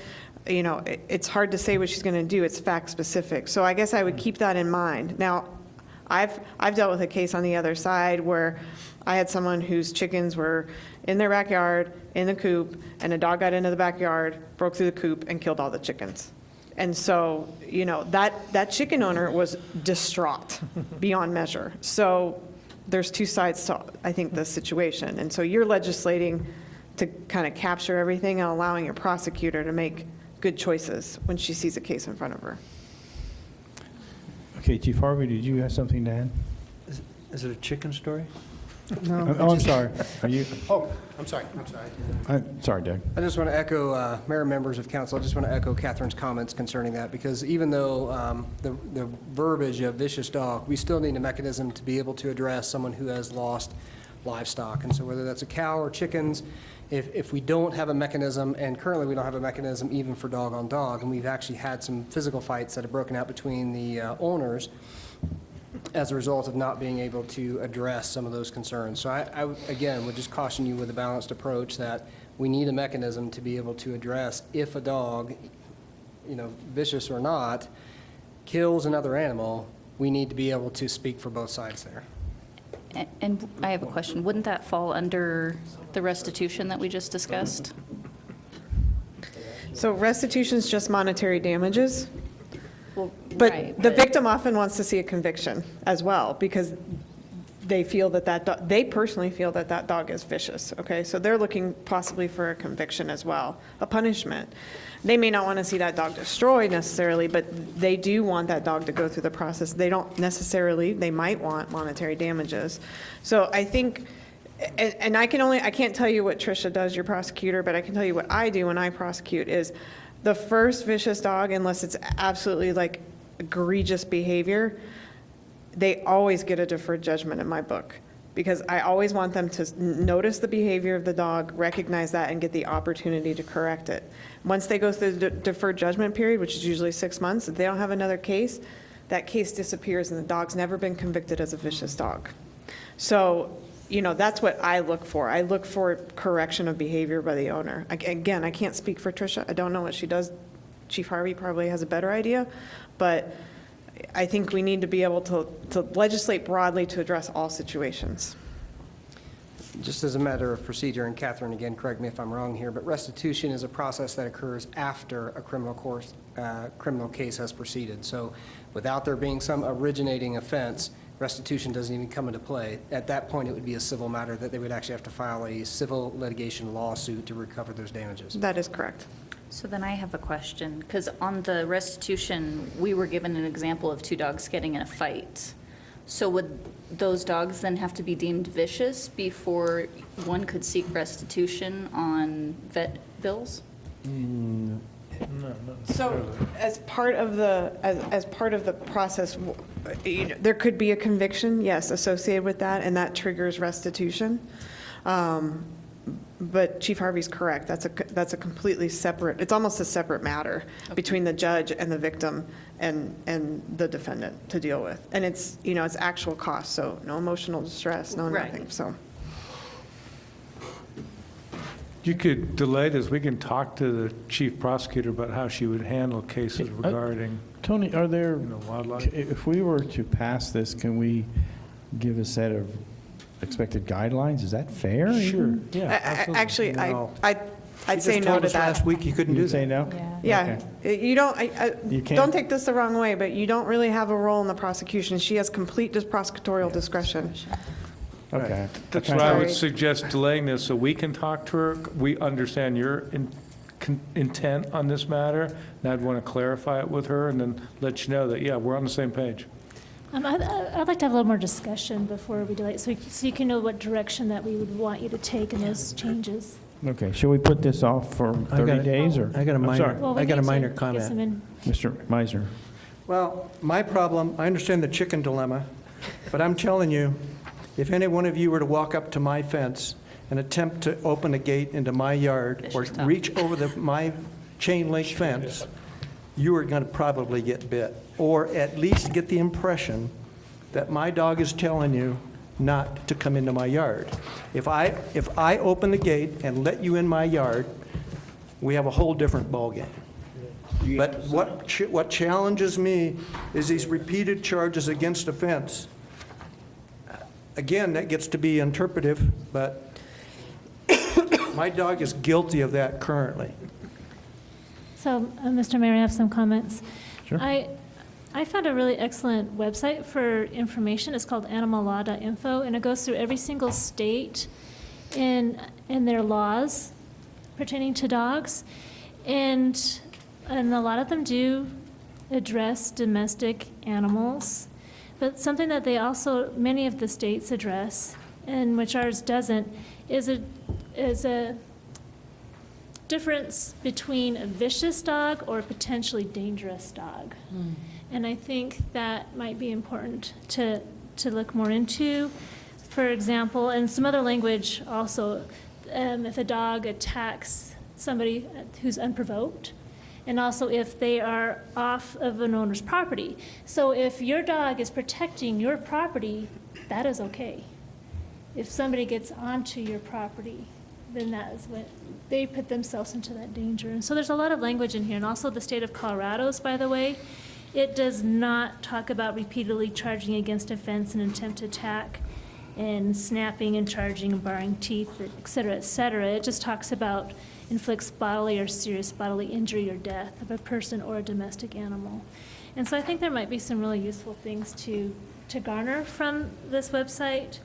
And also that might take care of some of our other concerns that we might label dogs inappropriately.